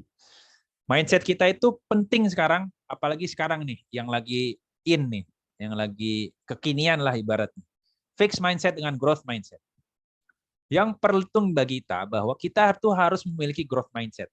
Kasarnya begini, kita dipukul sekali bangkit lagi, dipukul sekali bangkit lagi, pukul sekali bangkit lagi. Artinya menganggap segala sesuatu itu tetap terus berjalan dengan yang penting tujuan kita jelas, arahnya jelas, tapi kita tetap melaju. Tapi ya perlu melakukan adjustment. Ketika ada yang gagal bukan berarti itu wah ini kayaknya udah sampai sini, enggak gitu. Tapi kita melihat itu sebagai suatu tantangan. Kita lihat di sini. Kalau fixed mindset itu menghindari tantangan, tapi kalau growth mindset dia merangkul tantangan. Kadang-kadang ada orang melumpuhkan, kita punya ruang untuk pengembangan. Padahal maksudnya itu ada tantangan, tapi di situ bahasanya diubah menjadi kita punya ruang untuk mengembang. Kemudian di sini kalau fixed mindset mudah menyerah. Tapi kalau di growth mindset, dia gigih menghadapi rintangan. Kemudian kalau dari fixed mindset, melihat effort sebagai hal yang tidak berguna, tapi kalau growth mindset, melihat effort sebagai jalan untuk menjadi expertise. Nah, kemudian growth mindset belajar dari kritik, kalau fixed mindset anti kritik. Nah, kalau terakhir, fixed mindset terancam oleh kesuksesan orang lain, itu tadi, menganggap segala sesuatu sebagai kompetitor. Tapi kalau ini, belajar dan mencari inspirasi dari kesuksesan orang lain. Mereka menerima kesuksesan orang lain sebagai sesuatu yang bisa positif untuk diri. Demikian. Nah, sekarang ini mungkin masih ada waktu ya, Pak? Boleh Pak, dikit lagi Pak. Dikit lagi ya. Nah, gini, ini mungkin khususnya untuk mahasiswa. Tantangan sudah ada, sudah terbuka, tapi peluang pun ada. Sekarang teman-teman tinggal pilih, mau menjadi apa? Mau menjadi pengusaha atau karyawan? Jangan sampai gini, khususnya untuk STEBIS. Kita ini sekuliah bukan untuk didesain menjadi orang-orang yang siap ke dunia nyata. Selama ini ya, bukan di STEBIS saya bilang. Kita berpengalaman kayak saya nih. Orang-orang tuh, weh lo kerja di mana nanti? Lo kerja di... Enggak. Harusnya mindset kita ketika kita keluar, kita memilih. Kita sudah membaca situasi, ingin menjadi pengusaha kah atau menjadi karyawan. Itu adalah dua hal yang berbeda, tapi menurut saya tantangannya sama-sama challenging. Jadi artinya, kita itu harusnya berusaha, kalau pengusaha misalnya, bisa membantu orang-orang untuk menciptakan lapangan kerja. Kalau karyawan, bisa membantu meningkatkan pendapatan untuk perusahaan. Misalnya. Walaupun berbeda, tapi intinya sama, berusaha. Nah, mungkin kalau teman-teman punya pilihan, nah itu mungkin dari sekarang jadi ini. Karena ada anekdot bahwa ya, kalau orang kampus itu desainnya bawaannya jadi follower aja, jadi karyawan aja bawaan. Lu ntar kerja di mana, nanti di mana. Jadi mindset kita tuh seolah-olah jadi karyawan terus. Apalagi kalau, oh nanti kita jadi PNS nih. PNS mau CPNS mana nih yang mau dikejar? Berbeda dengan negara-negara maju. Kalau dilihat rasio orang-orang yang menjadi pengusaha itu lebih besar dibandingkan rasio negara-negara yang tidak maju, yang kurang berkembang. Karena kalau rasio negara-negara yang tidak berkembang atau atau yang berkembang itu rata-rata mereka konsumsinya tinggi dibandingkan investasi atau pengembangan hal-hal seperti itu. Sedangkan negara maju, mereka konsumsinya tidak. Karena mereka menciptakan, bukan mengkonsumsi. Sedangkan berbeda dengan negara berkembang. Nah, ini adalah opsi-opsinya. Kalau karyawan, seperti ini. Kalau jadi pebisnis, seperti ini. Kalau karyawan fokus kelebihan, karyawan fokus kelebihan, karyawan pebisnis fokus kekurangan. Dia non-fix, dia fix. Ada karir path, dia sebagai pemilik. Flexible working hours di sini tidak fleksibel. Dan di sini kreativitas sangat-sangat diutamakan. Di sini follow instruction, walaupun kadang-kadang kreativitas pun dibutuhkan. Nah, itu paling. Nah, di sini saya mau closing kali ya, bahwa seorang mukmin yang kuat itu lebih dicintai dari mukmin yang lemah. Artinya, tetap selalu semangat apapun yang terjadi. Kemudian bersemangatlah atas hal-hal yang bermanfaat bagimu. Artinya, bersemangat selalu dan tetap optimis dikombinasikan dengan growth mindset tadi agar hal-hal yang bermanfaat itu tetap selalu ibaratnya terbakar di dalam semangat kita. Dan otomatis jangan lupa minta tolong sama Allah. Karena apapun semuanya sudah menjadi takdir. Mungkin itu ininya untuk materi kali ini. Terima kasih Pak Rizky. Baik.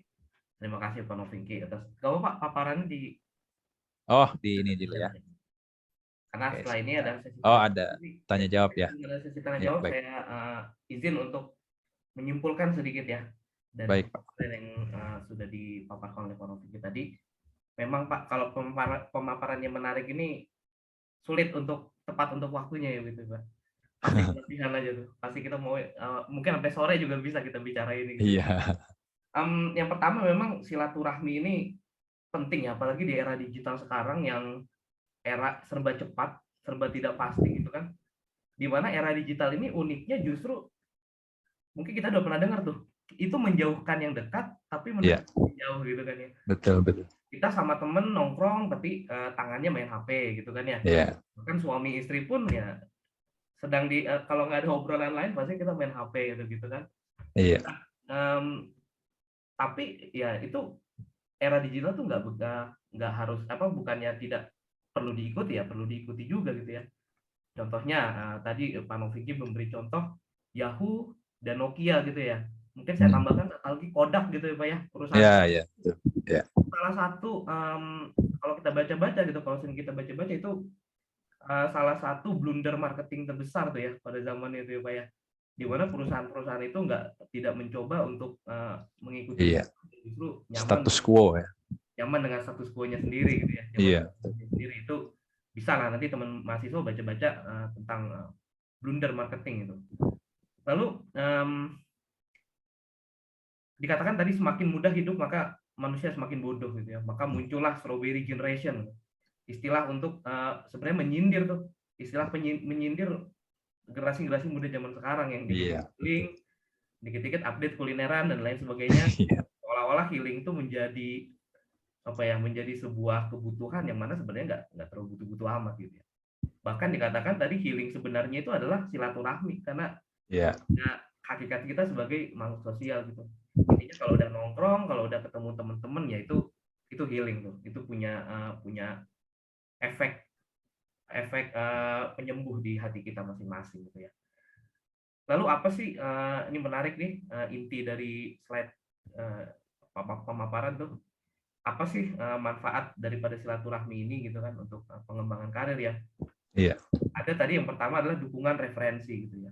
Kita kalau sama teman sekelas, gua baru dipecat nih atau gua mau pindah ke sini, ada kerjaan nggak gitu kan. Nah itu kan bisa sebagai penjembatani ya Pak ya, penjembatani bagi teman-teman yang sedang dilanda kesulitan di pekerjaannya gitu. Lalu ya meningkatkan pergaulan, dikenal kita di pergaulan, keahliannya juga asal kita punya keahlian ya di dalam pergaulan itu ya. Lalu kerjasama, nah saya udah katakan berulang-ulang bahwa kerjasama itu penting ya, kolaborasi ya, karena tidak semua dari kita itu paham segala sesuatu, perlu bantuan orang lain juga. Lalu tadi disindir juga itu juga VUCA ya, di mana zaman itu sebenarnya volatile, uncertain, kompleks dan ambigu gitu ya. Dimana kalau perubahan di luar lebih cepat dari perubahan kita di dalam, maka tinggal tunggu kehancuran kehidupan kita Pak, gitu ya. Nah, lalu sekarang sci-fi, science fiction yang mana tadinya cuma menjadi genre dalam salah satu film, sekarang udah jadi science fact, gitu ya. Jalan sendiri, gitu kan ya, sapu jalan sendiri dan sebagainya. Nah, yang terakhir mungkin semakin berkembang zaman, era digital, maka lapangan-lapangan pekerjaan baru mulai bermunculan, banyak bermunculan. Ada tadi contohkan data scientist, maka maka dibutuhkan juga kemampuan-kemampuan yang lebih sebenarnya dari zaman sebelum era digitalisasi. Yang penting matematika, statistik, programming, domain, visualisasi itu yang penting untuk diketahui. Makanya kita di STEBIS berusaha Pak, Bapak Ibu sekalian, mahasiswa-mahasiswaku, untuk memberikan pembelajaran yang terbaik sehingga mahasiswa-mahasiswa STEBIS Bina Mandiri itu siap dalam berkompetisi di dunia kerja dan bahkan bisa menjadi pengusaha di masa yang akan datang. Mungkin itu yang dapat saya simpulkan, Pak. Ya, baik. Yuk, kita masuk ke sesi tanya jawab. Udah ada satu orang yang raise hand dan ada beberapa yang udah chat sebenarnya. Ya. Gimana Pak? Silakan. Gimana? Raise hand aja ya. Di sini saya nggak kelihatan ininya. Membernya ya. Oke. Silakan kepada saudara Jonathan Diando Kotambu. Ya. Ya. Halo, selamat siang. Apakah suara saya dengan jelas? Jelas Pak, jelas. Terima kasih atas kesempatan yang diberikan. Sini saya ingin bertanya kepada Bapak.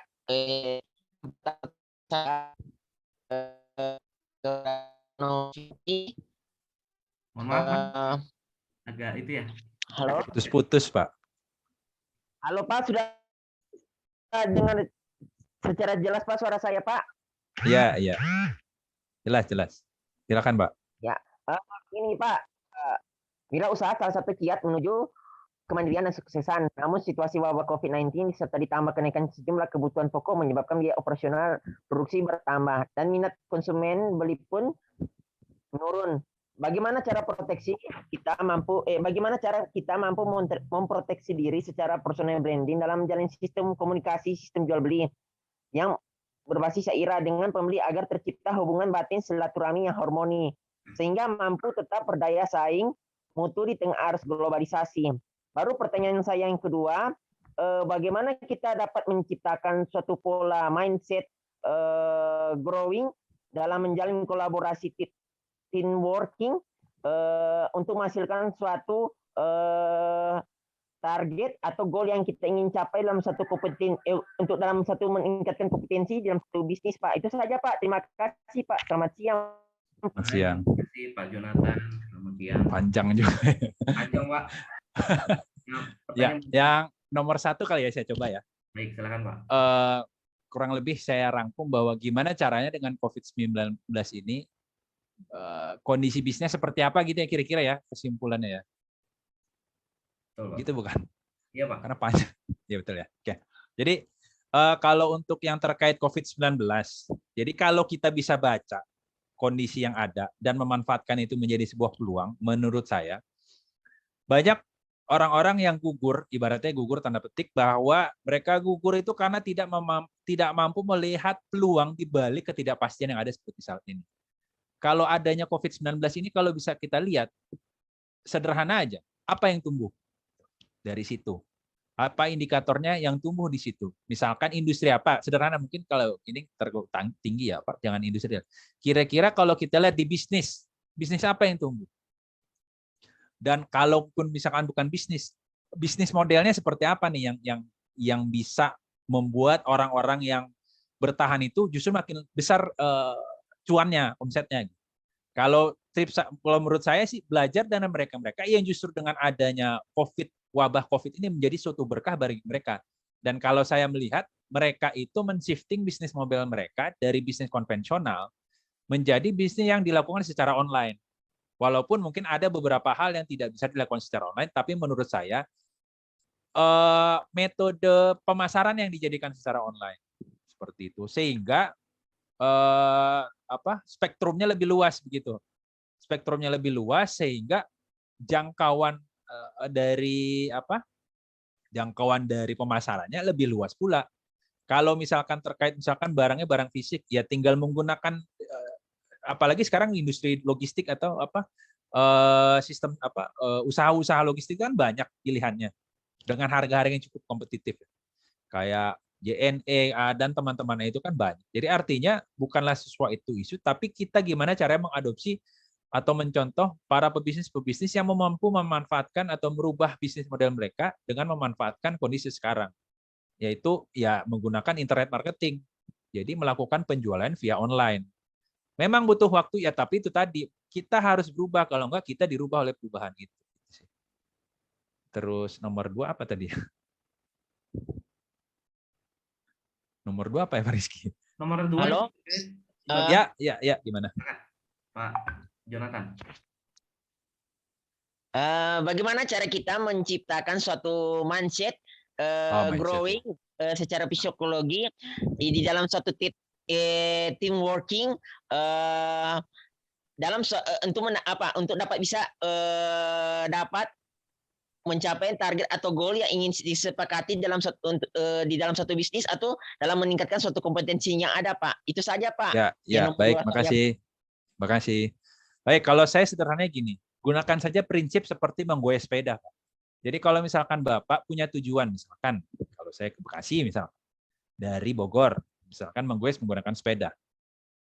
Nanti kan selama perjalanan menggoyah sepeda itu bisa banyak kendala kan, misalkan kita melewati jalan, melewati lumpur, melewati jalan berlubang, melewati lalu lintas yang diisi motor dan mobil sehingga kita agak kesulitan berjalan di sana.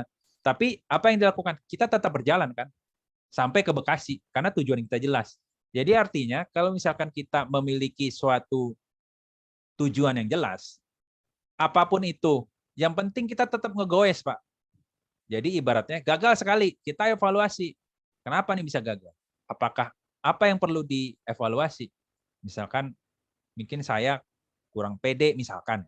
Terus misalkan saya kurang jelas melakukan sesuatu hal tindakan konkretnya atau apa. Jadi artinya kalau ada kendala, misalkan mentok tembok, kena tembok, ini apa nih dievaluasi. Nah, kalau growth mindset cari dianggap ini sebagai suatu tantangan. Mungkin ada misalkan sudah pakai cara A, mungkin cara B, mungkin cara C. Beda dengan fixed mindset kan mentok tembok, aduh udahlah putar balik lah kita pulang yuk.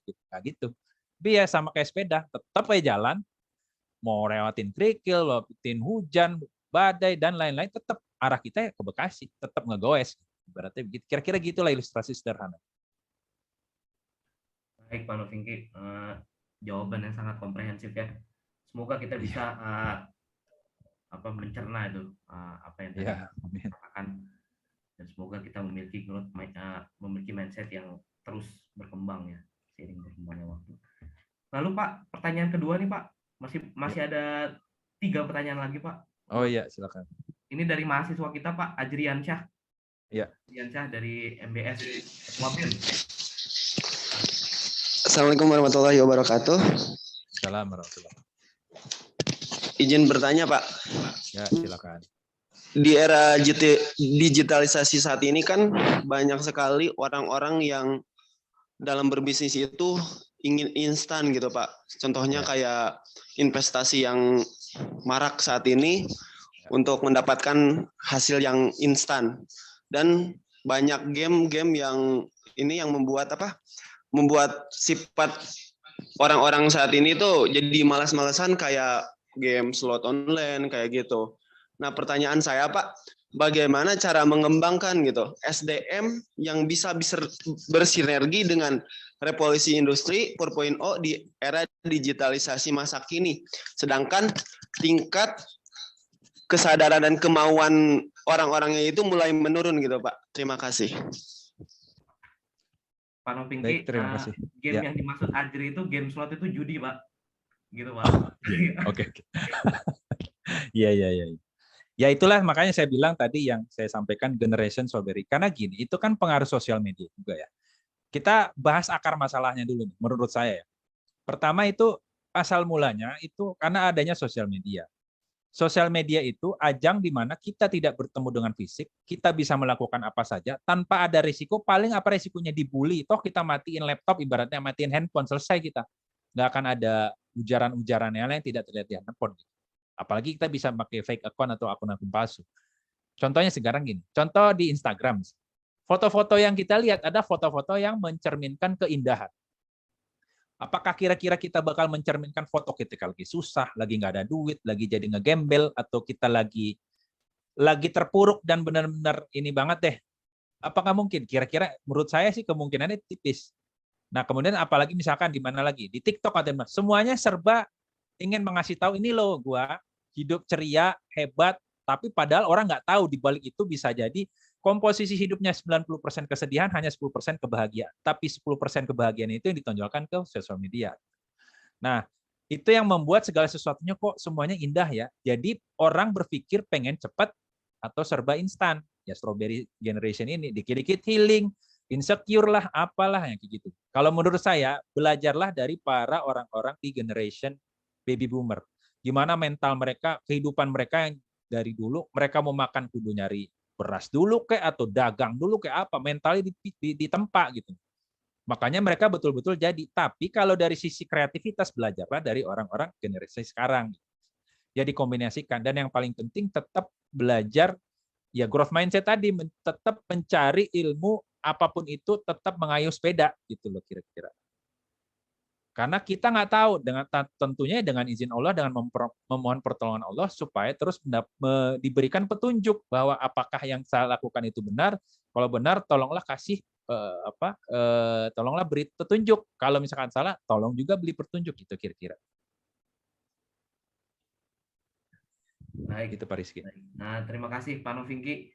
Iya. Semoga menjawab pertanyaan Ajri ya, dan juga menjadi peringatan buat kita semua nih untuk nggak menjadi generasi muda yang seperti strawberry gitu ya, yang lemah. Lanjut, pertanyaan ketiga itu datang dari mahasiswa kita juga, Pak. Akuntansi syariah, tapi ini Arif Mulani. Nah, silakan, Iya. Arif. Oh, atau saya bacakan aja ya. Langsung saya bacakan aja ya, Pak. Nih, ada 3 pertanyaan, Pak. Yang pertama adalah di era digital ini silaturahmi ini dilakukan di sosial media gitu kan, Pak ya? Iya. Bagaimana tuh pandangannya secara Islam tuh? Apakah nilainya sama gitu dengan silaturahmi secara langsung? Itu yang pertama. Yang kedua, apa tips agar mahasiswa ini dapat meningkatkan kompetensi menjadi sumber daya yang bersaing di dunia kerja? Itu 2. Yang ketiga adalah bagaimana menjaga hubungan baik atau networking, karena sekarang nih di sosial media, Pak, karena pemilu aja bisa berantem gitu, Pak. Iya, betul. Enggak, Pak, silakan. Baik. Yang pertama tadi apakah sosial media hukumnya seperti apa? Ya, sebenarnya kalau menurut saya sih hukum itu kalau menurut saya sama kayak pisau. Ini saya bukan ustadz ya, jadi hukumnya bukan hukum agama konteksnya. Artinya hukum secara umum aja. Menurut saya sih sosial media itu bagus selama kita tahu cara ngamakainya. Ibaratnya kalau kita nonton YouTube ya, nonton YouTube itu atau Facebook misalkan. Jadi dia kan mereka tuh punya algoritma di mana mereka itu ingin supaya orang tuh tetap nonton. Makanya perpecahan gara-gara pemilu itu muncul karena yang mereka tonton misalkan gini. Ada si pasangan capres A, pasti yang dikasih link related video misalkan di YouTube atau link-link terkait itu pasti yang terkait si capres A. Jadi seolah-olah si capres ini jadi dewa. Ketika ada capres B masuk, mereka langsung pasang pertahanan defensif yang tinggi gitu. Bahwa ini nggak benar nih posisi karena dia udah kemakan sama opini-opini yang terjadi di si capres A.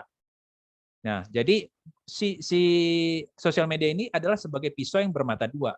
Yang make pembunuh ya jahatlah si pisau ini. Kalau kita yang make emak-emak yang jago masak atau chef-chef yang hebat, itu pisau jadi berguna. Contoh banyak ide-ide yang muncul kayak kalau saya lihat di luar negeri ya, kayak ada beberapa orang tuh dia kolaborasi, nggak pernah ketemu sama orang, tapi bisa menghasilkan income yang besar melalui kolaborasi tadi. Padahal orangnya nggak pernah ketemu. Yaitu tadi kalau gimana pintar-pintar kita gimana memanfaatkan. Yang penting yaitu tadi kita main sosial media nih. Tujuannya jelas, mau ngapain, mendapat insight apa, carilah orang-orang yang circle-nya yang kayak gitu juga gitu loh. Jangan asal nyari-nyari, terus kadang-kadang kita dipengaruhi oleh sosial media itu dengan algoritma sehingga kita terpengaruh. Enggak, tetap kita tuh punya prinsip. Nah, misalkan kita main sosial media, pengen mencari hal yang positif.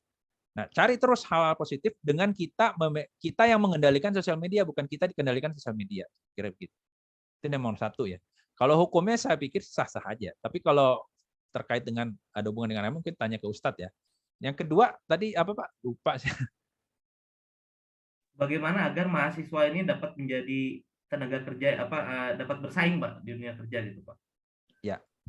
Kuncinya gampang, belajar aja. Belajar pertama sih mindset-nya dulu dibenerin ya. Pertama konsep mindset-nya Anda itu kuliah mau ngapain? Kalau kita runut lagi tujuan hidup Anda di sini mau ngapain? Anda diciptakan di dunia ini mau ngapain? Jadi kalau misalkan dibikin tangga tertingginya dulu ditentuin. Ini kita mau ngapain? Big picture-nya ini kita mau ngapain? Kita misalkan di sini, kalau Islam kan kita di sini bertujuan untuk beribadah sama Allah Ta'ala. Setelah itu di-break lagi.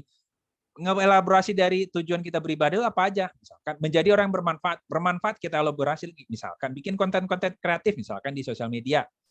Pada saat itu ketika kita bikin konten-konten kreatif yang bisa bermanfaat, bisa jadi hal-hal tersebut dilirik oleh orang-orang yang mempunyai posisi yang pada akhirnya kita bisa dilirik dan mendapatkan kesempatan untuk bisa berkolaborasi misal, atau bisa bekerja di tempat yang orang-orang tadi ngelirik misal. Jadi dielaborasi terus sampai ke bawah. Nah, kayak gitu-gitu. Pada akhirnya kan bisa memiliki kesempatan untuk bisa meningkatkan yang pada akhirnya ya kita sebagai mahasiswa mendapatkan keuntungan atas pembenaran mindset kita yang dibetulkan di awal. Gitu. Makanya sebenarnya segala sesuatu itu mindset-nya dulu. Mindset-nya mau ngapain, baru nanti dielaborasi, ya itu tadi sikap, itu. Karena kalau kita mindset-nya benar, ujung-ujungnya sikapnya kelihatan. Seperti apa nih orang? Kalau mindset-nya salah, ya salah kesananya.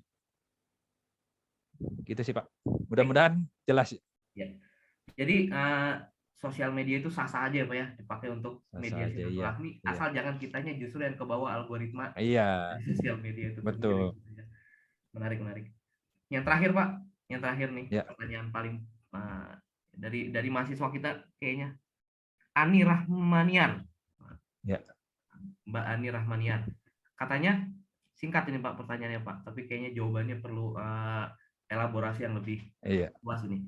Kemampuan apa yang harus dimiliki SDM di era sekarang ini, digitalisasi Pak?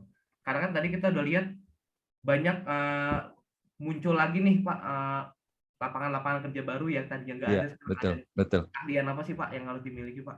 Silakan. Yang pertama sih kalau keahlian, pertama ya tadi saya bilang kita ngomong mindset dulu.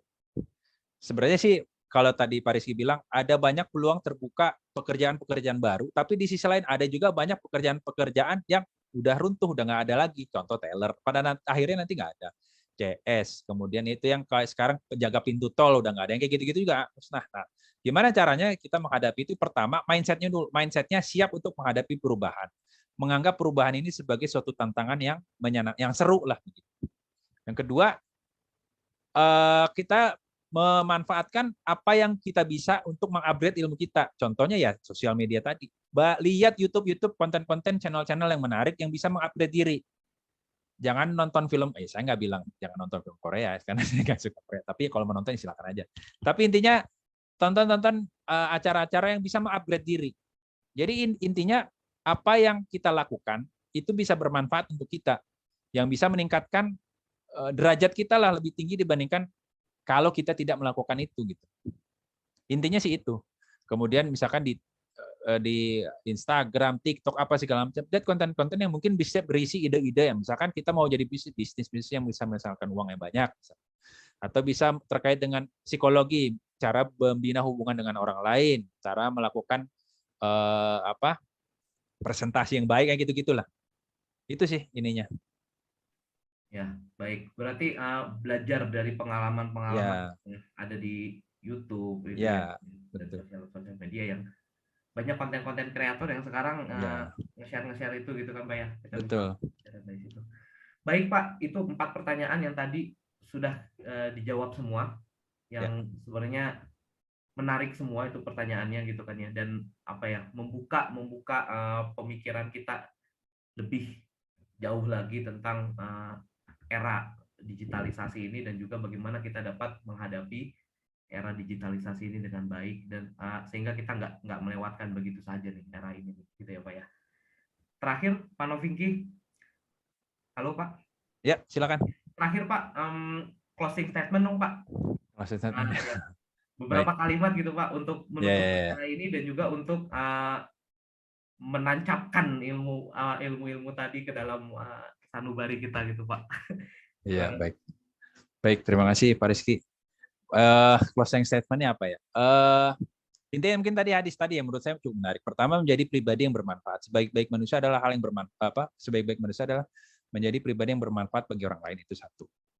Kedua, kita sambungkan ke hadis yang lain bahwa bersemangatlah kamu atas hal-hal yang bermanfaat. Jadi apapun itu, selama itu bermanfaat, kamu lakukan itu aja. Itu sih closing statement-nya menurut saya.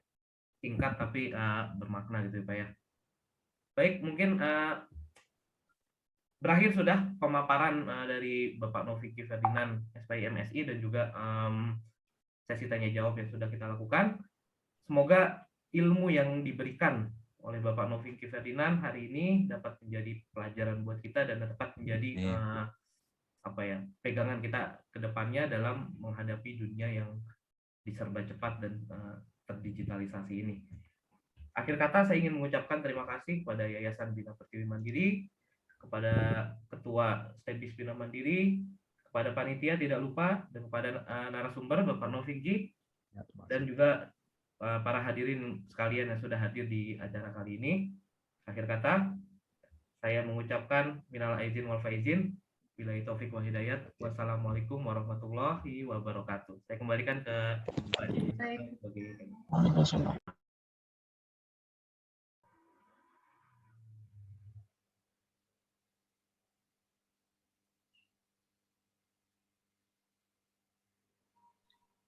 Baik, untuk acara berikutnya yaitu sesi dokumentasi foto sekaligus pengumuman door prize. Nanti mungkin untuk pengumuman kita serahkan langsung aja kepada ketua panitia dan mohon untuk dinyalakan kameranya sebentar ya. Pada on cam ya.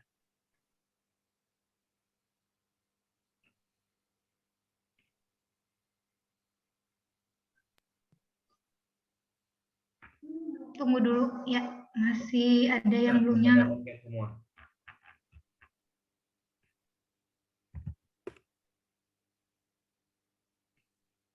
Ayo guys. Siap ya. 1, 2, 3. Lanjut. 1, 2, 3. Lanjut. 1, 2, 3.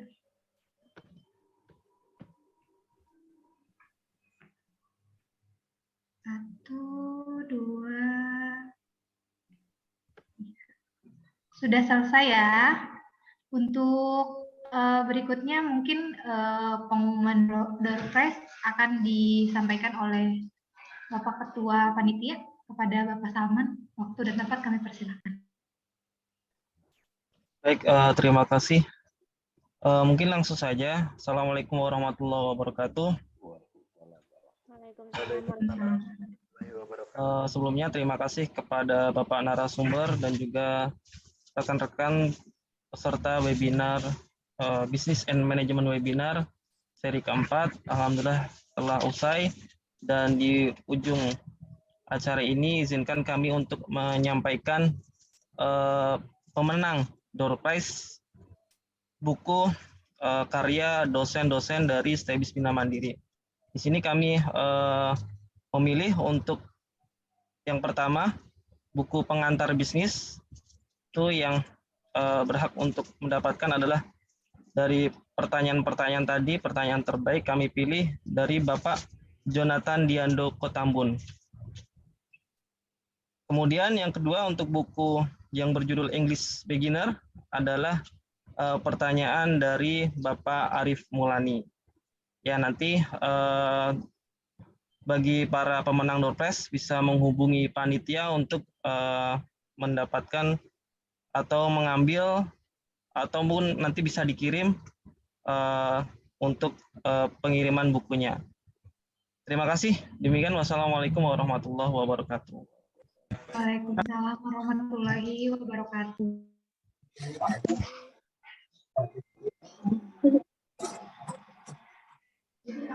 Untuk yang terakhir penutupan, sebelum kita tutup bersama, saya selaku pembawa acara pertemuan seminar pada hari ini memohon maaf yang sebesar-besarnya apabila ada tutur kata yang kurang berkenan di hati seluruh para peserta webinar.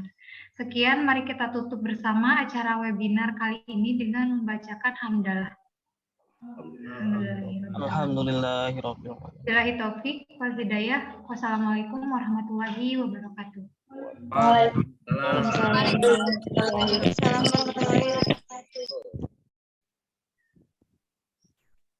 Ya. Baik, mohon izin. Pak Rizky, Pak Novinki. Pak Salman, Pak Rizky ya. Terima kasih, Pak. Dewi, terima kasih Dewi.